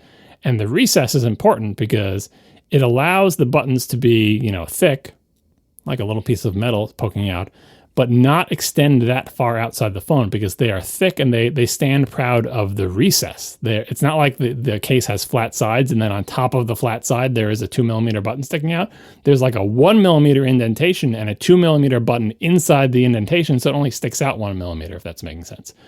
That's what Apple does with their cases, with their leather cases. That's what I want. Lots of leather cases with no bottom lip on them for iPhones. Don't do that. They have metal buttons that stick out from the edge of the case. Sometimes there's even like a pucker where there's like a mound, and on top of the mound, the metal buttons stick out on top of that. I don't like that. But I had trouble. Olexar is apparently not making this case again, because I don't know why. Some listener sent them an email and asked them if they were going to make a case like the old one, and they said no, they don't have any plans at this time. Who knows if the person answering the email even understood what the question was, because whatever. So I will keep an eye out for the Olexar one, but in the meantime, I just bit the bullet and I ordered the case that I resisted ordering last time because I thought I wouldn't like the buttons. I still think I won't like the buttons, but I ordered it for two reasons. One, the giant camera mesa on the back. It's so big on the iPhone 14 Pro, just gargantuan. And I think I want to try what this case does with that, which is sort of have a gentle slope instead of the plastic wall that the Apple cases tend to build around the thing. And that's, my wife has that, an Apple case on her iPhone 13 Pro, and I felt like that little wall. This has a gentle slope, like it's kind of like a crater that builds up to it, a leather slope, like maybe I'll like that crater. Better. Yeah, maybe I'll like that better than just having a wall. So let me try that. And the other thing is, it's not available. It's not even shipping until October 17th. So that's why I need a case to tide me over, because you can't even get it. You can pre-order it, which is what I did. Oh, it's very expensive too. It's like 80 something bucks. Wait, which case is this? This is, I'll put a link in the show notes. It's the Bull Strap leather case. They sell a bunch of leather stuff. The leather looks fine. Everything. Yeah, it does have this is the one that Gruber likes, right? Yeah, it's got a bull embossed on the back, and I really wish there was nothing embossed on the back. We'll see how it goes. I mean, I may get it, and it may just be like too thick and too chunky. I mean, I'll have to, Anyway, the clear case, I mean, I don't think I've ever used Apple's clear. I don't like how it looks. I don't find it attractive. It's got that big circle in the line on the back, and my phone is black. I'm not showing off any cool color inside my clear case or anything like that. One thing that my daughter does is she sticks stuff between her clear case and the phone. You can put stickers in there. You can put little pictures and stuff like that. I don't think I'm going to be doing that, but that's at least one of the advantages of having a clear case. So we'll see. We'll see how this goes. But yeah, I ordered my phone and a clear case that's sitting on my desk right now. And I'm going, this is, every time I get a phone now, this is the awkward period where, like, for the 12 Pro, I used it without a case for a while. Then I used it with a silicone case. Then I tried a bunch of other cases until I found the Olexar one. It's such a disruption to my life because my phone is with me all the time. And I just want it to be just like my phone that I have now, but I can't because it's got a giant camera on the back. So it's not going to be like that. It's not going to lay flat on the table anymore. It's going to be huge. Your finger's going to hit that thing. And then on top of that, I have to find a case, but I'm kind of excited about the MagSafe mount. I did buy a MagSafe mount for my car that just arrived the other day. This case has MagSafe, the clear one has, so I can immediately start using that. I do have to solve the tape problem, where the way the MagSafe mount works is just a little thing that screws onto an air vent or whatever. It's not like Marco's thing that you have to disassemble your dashboard and jam a metal thing into it or whatever. I'm not. That's not at all how the Pro Clip ones all work by just you just kind of compression fit it somewhere. That's why it's custom for each vehicle, because they figure out, all right, you can mount to this this little slope in the dashboard here if you just kind of bend this piece of plastic slightly and then boop, clip it on there, and then it stays forever. You can stick little slivers of wood under your fingernails too if you just open it up a little bit, shove the piece of wood, and it'll just slide right in. They design it specially so it slides right in between there. Wow. I don't want anything jammed into my dashboard. This got I've seen too many car rebuilding videos to know how delicate the stupid clips behind that stuff is and how crappy and soft the plastic is on dashboard components. It doesn't need to hold on that tightly. It's fine. The best side tangent. The best are the 90s BMWs that had the soft touch plastic everywhere, right? That looked really expensive and felt really good, but it was basically rubber sprayed onto hard plastic. Guess what happens to that after 20 years? Oh, that stuff just crumbles to dust and falls off, and it's your skin flaking off. Anyway, that was not built to last, but it was really nice when it was new. Where was I? Lost my train of thought. You bought MagSafe for your car. Yep, I got to figure out how to route the wire. Because like you have there's a USB, cable that plugs into the USB in your car to provide power to the MagSafe thing so it can charge your phone. So I have to get that cable from where the magnet thing is mounted down to my USB port, and I want to route it so it's all nice and everything. And so tape comes in. I need some kind of, like, my interior of my car is black or dark gray, right? I need some kind of tape that will blend in that can also stick to the textured plastic in my Honda Accord, right? That also won't leave a disgusting sticky residue all over my beautiful Honda Accord. And that's the difficult part, right? If I use black masking tape, it would peel up in the winter. If I use duct tape, it'll leave residue. If I use electrical tape, it'll slide and leave a gross residue. Well, they have those like cable clip things for this purpose. They don't work super well. They will fall off about once a year. Or if you hit them with your leg, they'll fall off more. But they'll leave sticky stuff, right?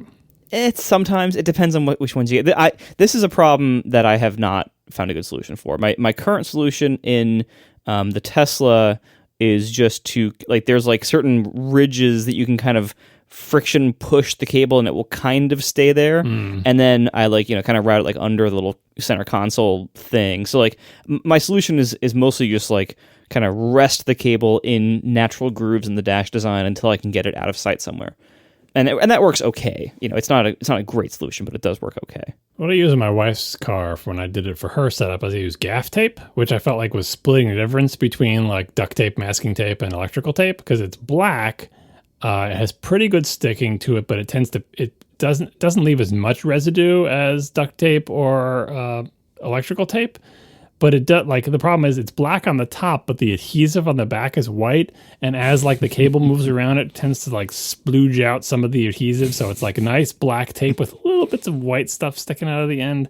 I don't know. I know this sounds very picky, but I wanted to look nice and be arranged well. I almost kind of missed the days of my really old Honda Accord that didn't have aux input, and I had to open up the whole dashboard and add a little thing to like the head unit behind the radio that gave you an aux input, and then I would route the aux cable through the central tunnel of the car underneath the entire interior, so it came out of the little box.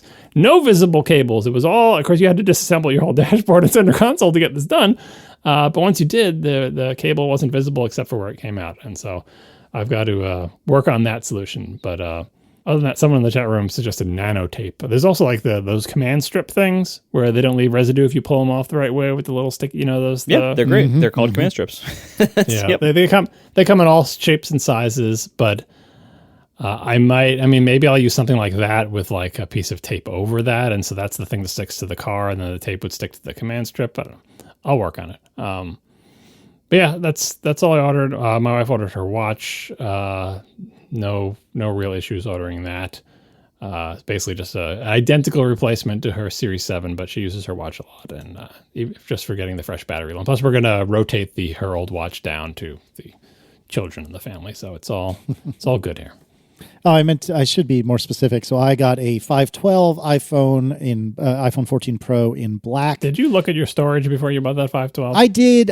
I don't think I needed the 512, but it's one of those things. How much of your 512 are you using? Fess up. No, I don't have 512 right now. I have a 256 How much of right your now. 256 are you using right now? I should never. Is it triple digits, everyone? What do we think? Hold on. Where is it? It's about. Yeah, I'm going to say maybe 90 gigs. Because he barely uses iCloud Photo Library. 176.1 gigs. All right. But I'm not entirely sure you needed 512, but okay, you do. No, I agree. But it's one of those things where you can have too much, but you can't really have too little. So I figured I'd rather err on the side of caution. So I got a 512 black 14 Pro. Erin got a 256 white 14 Pro. I did look at her usage, and it was basically nothing. Although I got a little nervous about that, though, because I planned you. So she's the you of our family, John, in that she's about to have her photo library just absolutely explode in a month or two. I mean, that's why I check my wife's phone, but I guess whatever like sort of optimized storage thing that it does must work really well, because she's got the full library she always has, and she's not even halfway. Yeah, it works fine. Like you don't need to rely on having raw storage space to a large degree. Like I've had the 256 phones, I think, for 3 or 4 phones in a row now. And it's always been fine. And my photo library is way larger than that, but it doesn't matter because it offloads it. Yeah. So what did you and Tiff end up doing? 256 white Pro for me, the Aaron phone. 512 purple, big one for Tiff, the Max. I have to say, the white, I really like the white this year. And if I was going to go caseless, I think I would have gotten the white. And actually, I also ended up with the Apple Clear case. Not quite for the reasons John did. Like I didn't even know until you said so that it doesn't have the bottom lip, which I think is a little nice bonus for it. Do you remember why it doesn't have the bottom lip? I know we talked about it like 2 years ago. Why doesn't it have the bottom lip? Well, if I had to guess, I suspect the reason why is that the Clear case is Apple's least flexible case.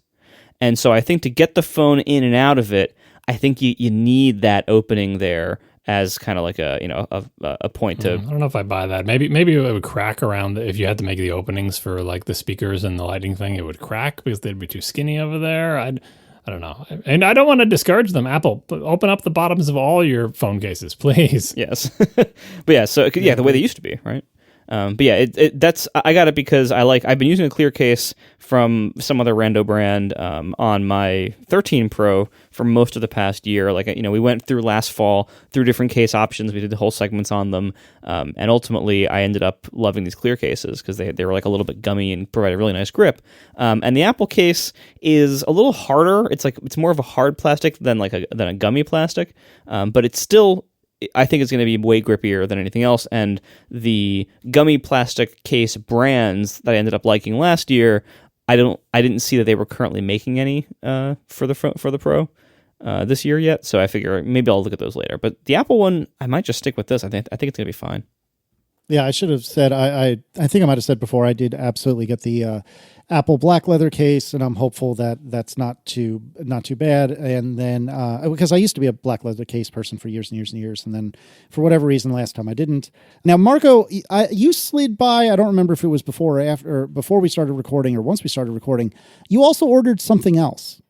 Well, this is interesting. Okay, so I mentioned last episode, based on the event, that I was not going to be ordering the Apple Watch Series 8, that for the very first time ever, I was going to skip an Apple Watch generation.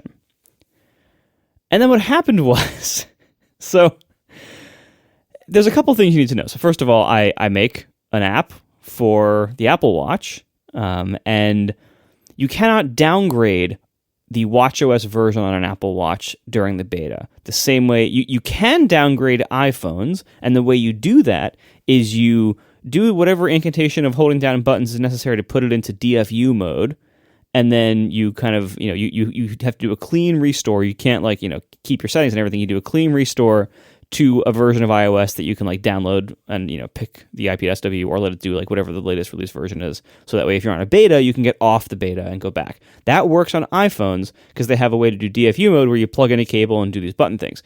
There is no such way that we have access to as outside consumers for Apple Watches.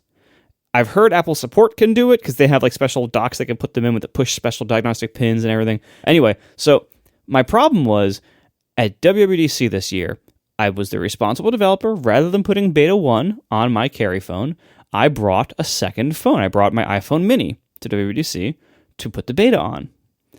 And I also brought my Apple Watch Series 6 from last year that I kept because the trade-in values sucked. Because trade-in values for watches suck. We'll get back to this. So I had my Series 6. When I was there, I put on the Beta 1 on my iPhone mini, my kind of secondary backup phone, and on my old Apple Watch, my Series 6, I put watchOS Beta 1. Oops. That's my mistake. I should have put the beta on my primary watch, move my primary watch over to that phone, because what happened at the end of the summer, now if I want my primary watch to be upgraded to watchOS 9, now I have no watches left that can run watchOS 8, because you can't downgrade watches. At the same time this happened, that I had no watchOS 8 hardware, there was a bug in my app last week. Oh, no. That required me to test on watchOS 8 because I was getting reports that it was crashing on watchOS 8. And this was almost 100% of the user base because this was before watchOS 9 was actually released to the public. The GM was out, but it wasn't out to the public. And I had a crasher bug. And I had no hardware to test it on. So this was a school day. Adam was at school, and he has an Apple Watch SE that I thought was running watchOS 8. We'll come back to that as well. And I thought, oh, I can run it on his watch. Great. But his watch is set up with family setup, which means I can't run Overcast on it. And it's kind of weird because it has no parent phone. Like it's kind of my phone as the parent phone, but kind of not. And apps that don't run 100% independently on the watch can't run on family setup watches. And Overcast, I don't have set up that way. So I couldn't test it on his because he was both at school and also it would have required resetting his whole watch, which I didn't want to do. Secondly, I could install it on TIFFs, but I'm a good developer spouse. I try to avoid roping my spouse's devices into my testing because they're her devices. She's using them. It's her life. I don't want to mess up her stuff. But she at least had a watch with watchOS 8. So I'm like, oh, honey, I need to ask a really, really big favor. And she thought it was going to be way worse than this. But anyway, so she let me, she let me do it. But, this is something I don't want to have to ask more than like ever, especially because the crash was I had to play audio, and on a watch you have to play audio through Bluetooth. So what I had to do was borrow her phone so I could, connect it to Xcode and have that and her headphones and her Apple Watch and her AirPods. So I'm taking like everything from her. It was like so disruptive, so invasive. So I'm like, you know what? This is not as long as my app is supporting watchOS 8, which is probably going to be for about another 9 to 12 months.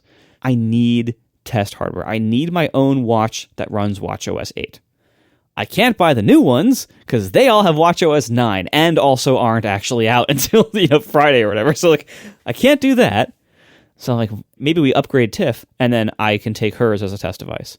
But she doesn't want the new one because she doesn't wear it every day. It's only for exercise. So the new stuff wouldn't be relevant to her.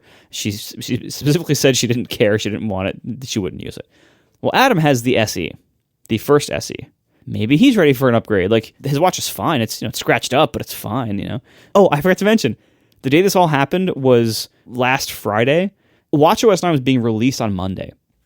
And I knew if I want to buy a watch that has watchOS 8 to be guaranteed on it, I have to buy it before watchOS 9 is released to the public because so many people will auto-update.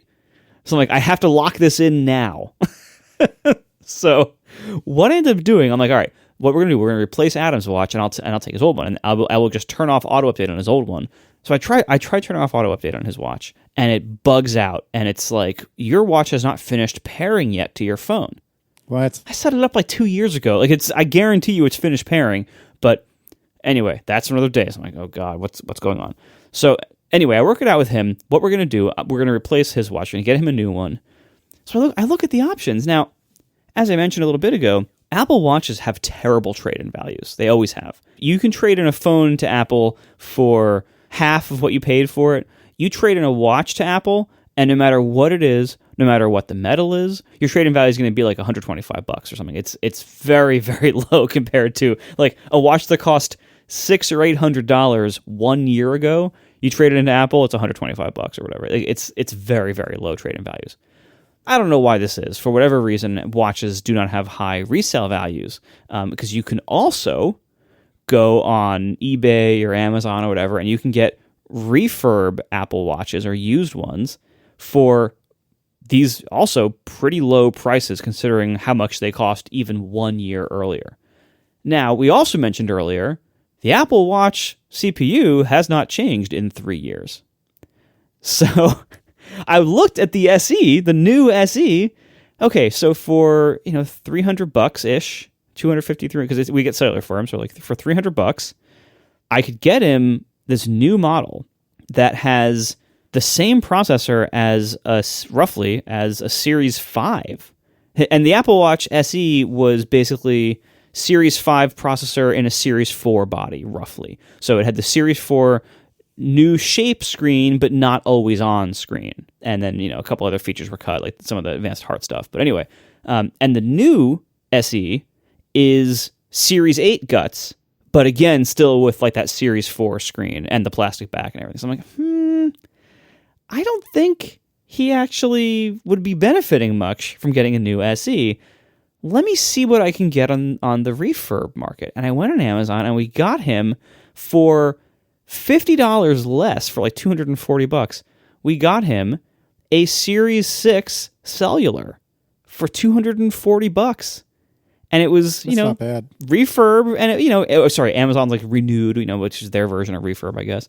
I'm sure there's some minor difference, but anyway, $240, we got a Series 6. And so now he has the always-on screen. He has roughly the same processor that the SE would have had, and the only downside was it's slightly used. And I've actually bought a couple of used watches on Amazon over the years for various reasons, or renewed stuff. Even my iPhone mini, my iPhone 13 mini that I've been testing on, I got that renewed on Amazon. Overall, this process is fine, and I've had good luck with it. The only thing I will warn people of is the accessories that come with these devices. In the case of the phone, it's the charger. In the case of the Apple Watch, it's the charging cable and the band. They're always really cheap knockoff garbage. Throw them away. They're so cheap, like, I don't even trust the charger that comes with an Apple, with like a refurb phone from Amazon. I don't even trust it to plug into my wall and not start a fire. Cool. The charging cables that come with they're all these like imitation lightning cables or whatever. I don't trust plugging that into my phone. I don't plug in suspicious USB devices to my phone, and that includes charging cables for perceived security reasons. Like I'm not going to do that. So yeah, of course these can come with garbage. Throw out the accessories. Use genuine Apple stuff if you can. That's much better. And the watch band is like terrible imitation sport band. I just put on a real one. But anyway, with that exception, I was so surprised. Like the watch comes, it looks basically brand new. Like I saw like there was like one small scratch on the bottom, the ceramic piece, and that's it. And everything else looks perfect. I'm like this is amazing. So yeah, Series 6, $250 for Adam, and then the funny thing was, like, it arrived on Monday when the new OSs were being released. So I'm like, all right, I have to get this thing set up, get his old one transferred over to me before it updates to watchOS 9. I do the process of, I've tried to move his watch over, and it gives me that error again about it not having finished pairing. And I ended up having to reset it, like, completely, like, to just totally unpair it and just, copy his stuff off and put it all back on. I later found out it's running watchOS 7, and I'm like, oh no, it never updated the whole past year. It was in this weird state. It never updated. So now I have to perform a software update on watchOS 9 release day and try not to get watchOS 9. Oh my goodness. So my trick to do this was I paired it to my iPhone 7, which cannot run iOS 16, and therefore will never offer watchOS 9 to its paired watch. So I now have an iPhone 7, my jet black trusty iPhone 7, running my baseline of iOS 15, watchOS 8 on Adam's old SE. He's loving the Series 6, and I'm really happy that I didn't pay more money for the newest version of this watch that is actually worse in this critical way of the always on screen. And so, yeah, that's my watch story. This reminds me that both the process of getting a new watch and the process of getting a new phone have been extremely fraught for me for several years. I don't wear a watch, but my wife gets new watches and I set them up. I don't even know what Apple wants you to do. Like, I've ordered a new watch. It arrives in the house. Here's your new watch. It's in a box. What's the next move? No matter what we do, the answer is you are going to be spending hours watching this thing do something, wondering if you're doing the right thing, wondering if you're losing all your data, wondering if you're losing all your streaks. Who the hell knows? Like, they've never rationalized that system of like, oh, just unpair it. And when you unpair it, auto backs up. And it's like, what? Doesn't make any sense. I'm sure they'll fix that a few years into the watch. Nope, they never did. It's all nonsensical BS. It doesn't make sense to me, and it often fails. And then the phone, we'll see how this goes, because, hey, this is eSIM year, but every time I get a new phone, I buy it from my previous phone, and it says, do you want to buy a phone to replace the phone that you're looking at right now? And I always say yes, and then it comes and I spend an hour and a half on the phone with Verizon on, iPhone day. Because, like, I take it out of the box and I try to set it up and something goes wrong and it can't get on the cell network and nothing happens and nothing works. And then I'm on the phone for an hour and they do a bunch of things on your end and they say, try it now. And then I try this and try it now. And then eventually it works. Sometimes I just give up and then like half an hour later in the day it just starts working. Sometimes I get it resolved on the phone. I'm hoping it doesn't happen this year. I'm hoping I can get a new phone, take it out of its box, go through whatever procedure it wants me to go through, and just have a new phone that, I'll do the iCloud backup. Like I'm not trying to do iTunes backups anymore. I'm just like, show me the happy path, Apple. Just tell me what to do and I will do it.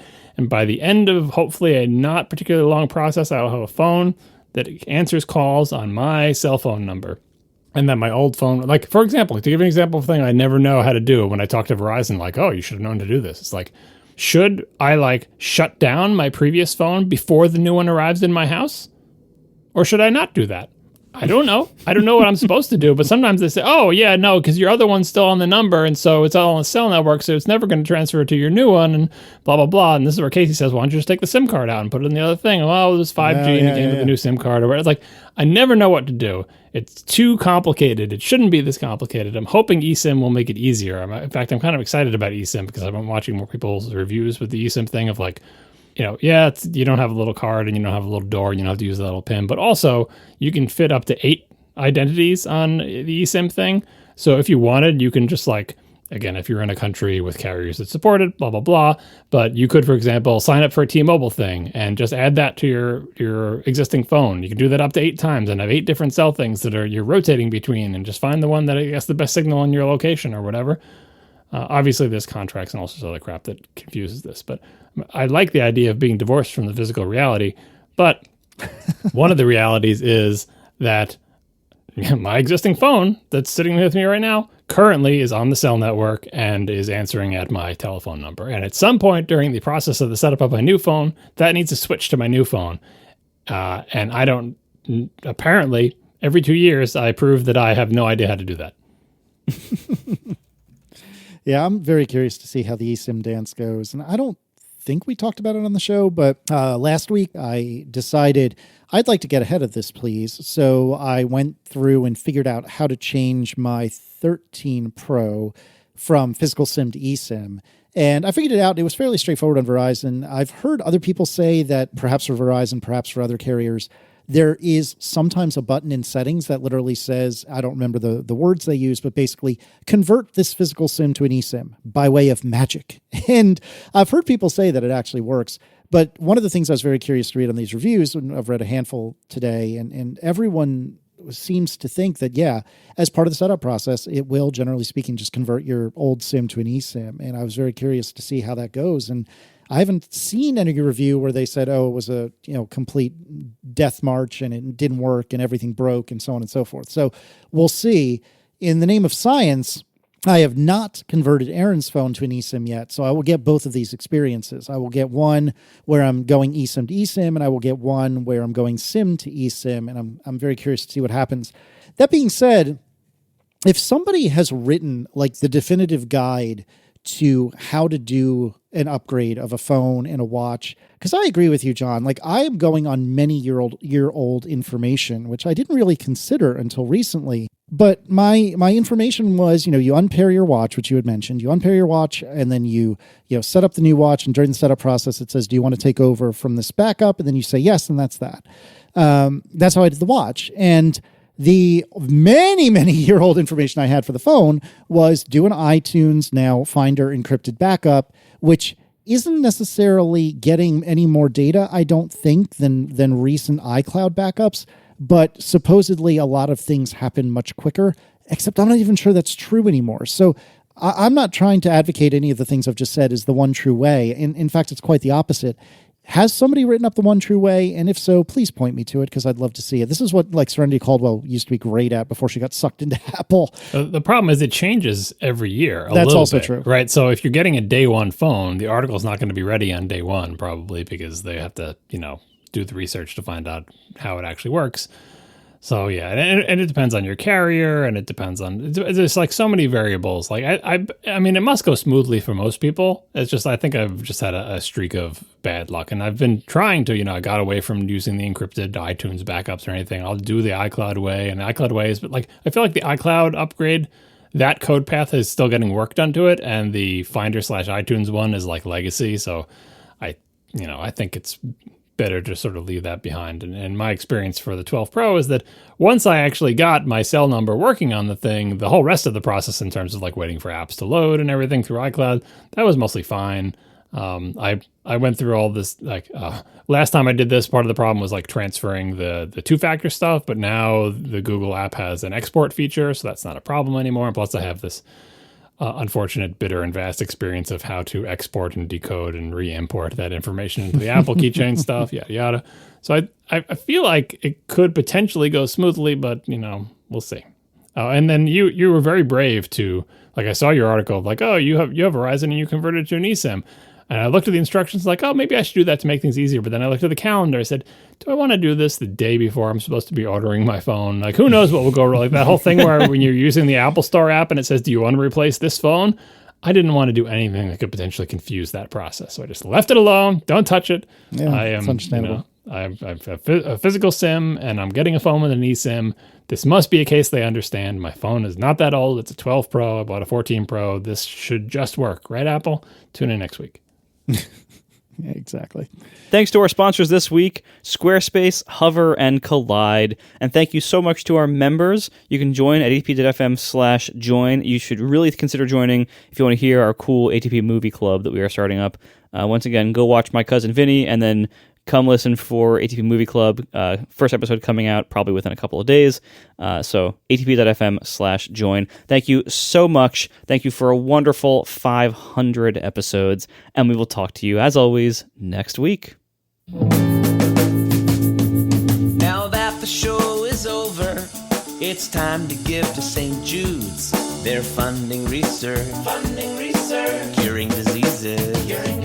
Every year you get a new iPhone. Now think about the good you'll do when you're funding research. Childhood diseases. Our friends at Relay organize this annually. It's time to do your part and give directly to STJUDECHILD and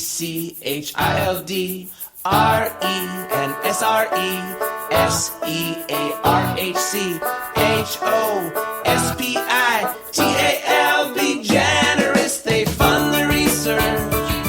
They're curing diseases. Fund the research.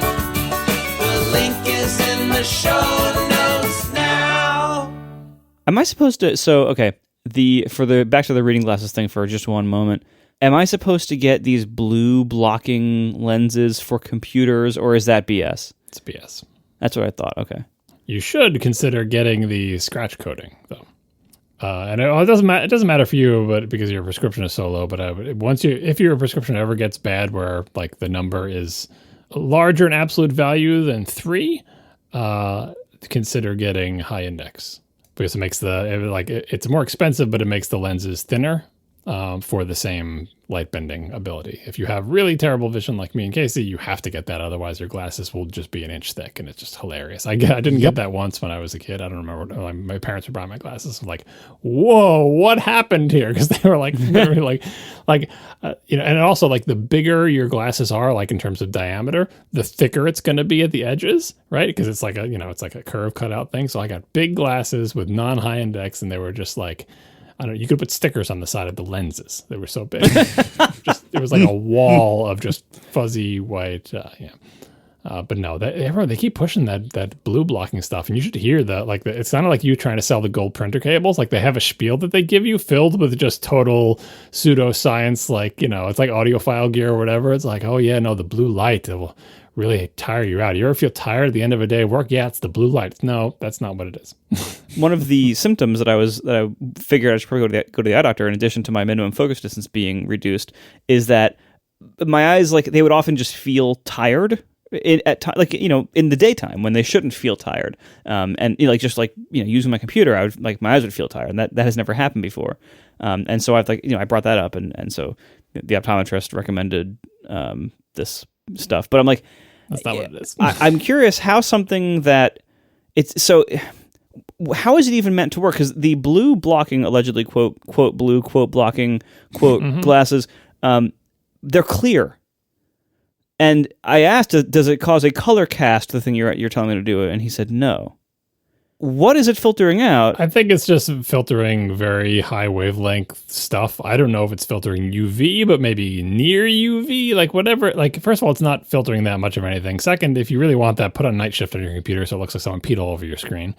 Oh, stop. I tried that for a while, like not recently, but I remember, a few years ago when it came out, I did that, and it was it was a more plausible reason why your eyes are getting tired is part of the aging process is your squishy little eyeballs get stiffer. Kind of like the interior of a 90s BMW, slowly getting hard, and then crumbling, right? So your eyeballs get stiffer, and that means it is harder to change the shape of your eyeball to change your focal distance. That means the muscles that do that have to work harder. And so for a day of like your eyes going, I got to squish this old 40-year-old eyeball to focus on this screen. I've been doing it all day long. Boy, my eyes feel tired. I'm not an eye doctor. This is my vaguely plausible theory that makes more sense than blue light makes you tired. Like, because the doctor told me I should probably get them, I'm like, all right, let me look into this. But I can't find anything that supports that, at all. And it doesn't make sense to me scientifically. It's like, well, if you're filtering out stuff that is like outside of the visible spectrum. I don't think it's entirely outside of it. Like there was one study that was like, blue light, if you look at blue light right before bed, you have trouble falling to sleep. And there's lots of people who have tried to reproduce that one. And it's like, yeah, but if only it's like a really hyper blue light staring right in there's you've heard the thing, don't look at your phone before you go to bed, you'll have trouble falling asleep. We talked about it. We talked about it on the show, like when Night Shift was introduced. Right. But it's like, I mean, if it works for you, fine. But I don't think anyone has had any sort of reproducible scientific basis with a measurable effect or anything having to do with this. And certainly those lens things, like you said, like unless it's making everything look like night shift, how much blue is it actually blocking?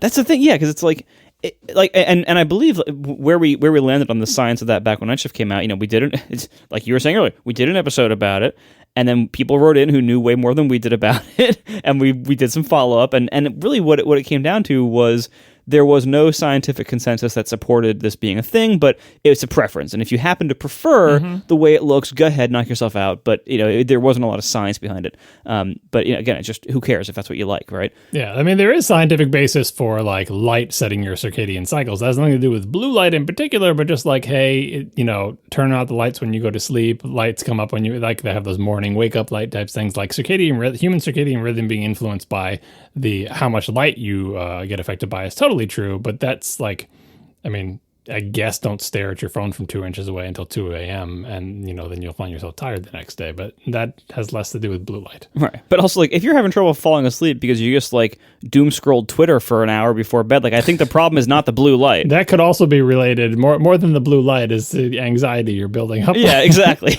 Exactly. Yeah, I'm like, by what mechanism are the glasses that do not make a color cast in the visible image, by what mechanism are they supposed to be working? I don't know. It's like blue light just makes you more awake or something, or like causes more eye strain. I don't know. I mean, but how can it be blocking light if it doesn't shift the colors? Like I said, if you just block like the very highest wavelengths, it maybe wouldn't do a color shift. And the best part of these things, kind of like the scratch coating is, and like any option on a car, whatever it costs them, like the 0.001 cent it costs them to put that coating on the glasses, it's like $50. Yeah. Oh yeah. It's pure profit.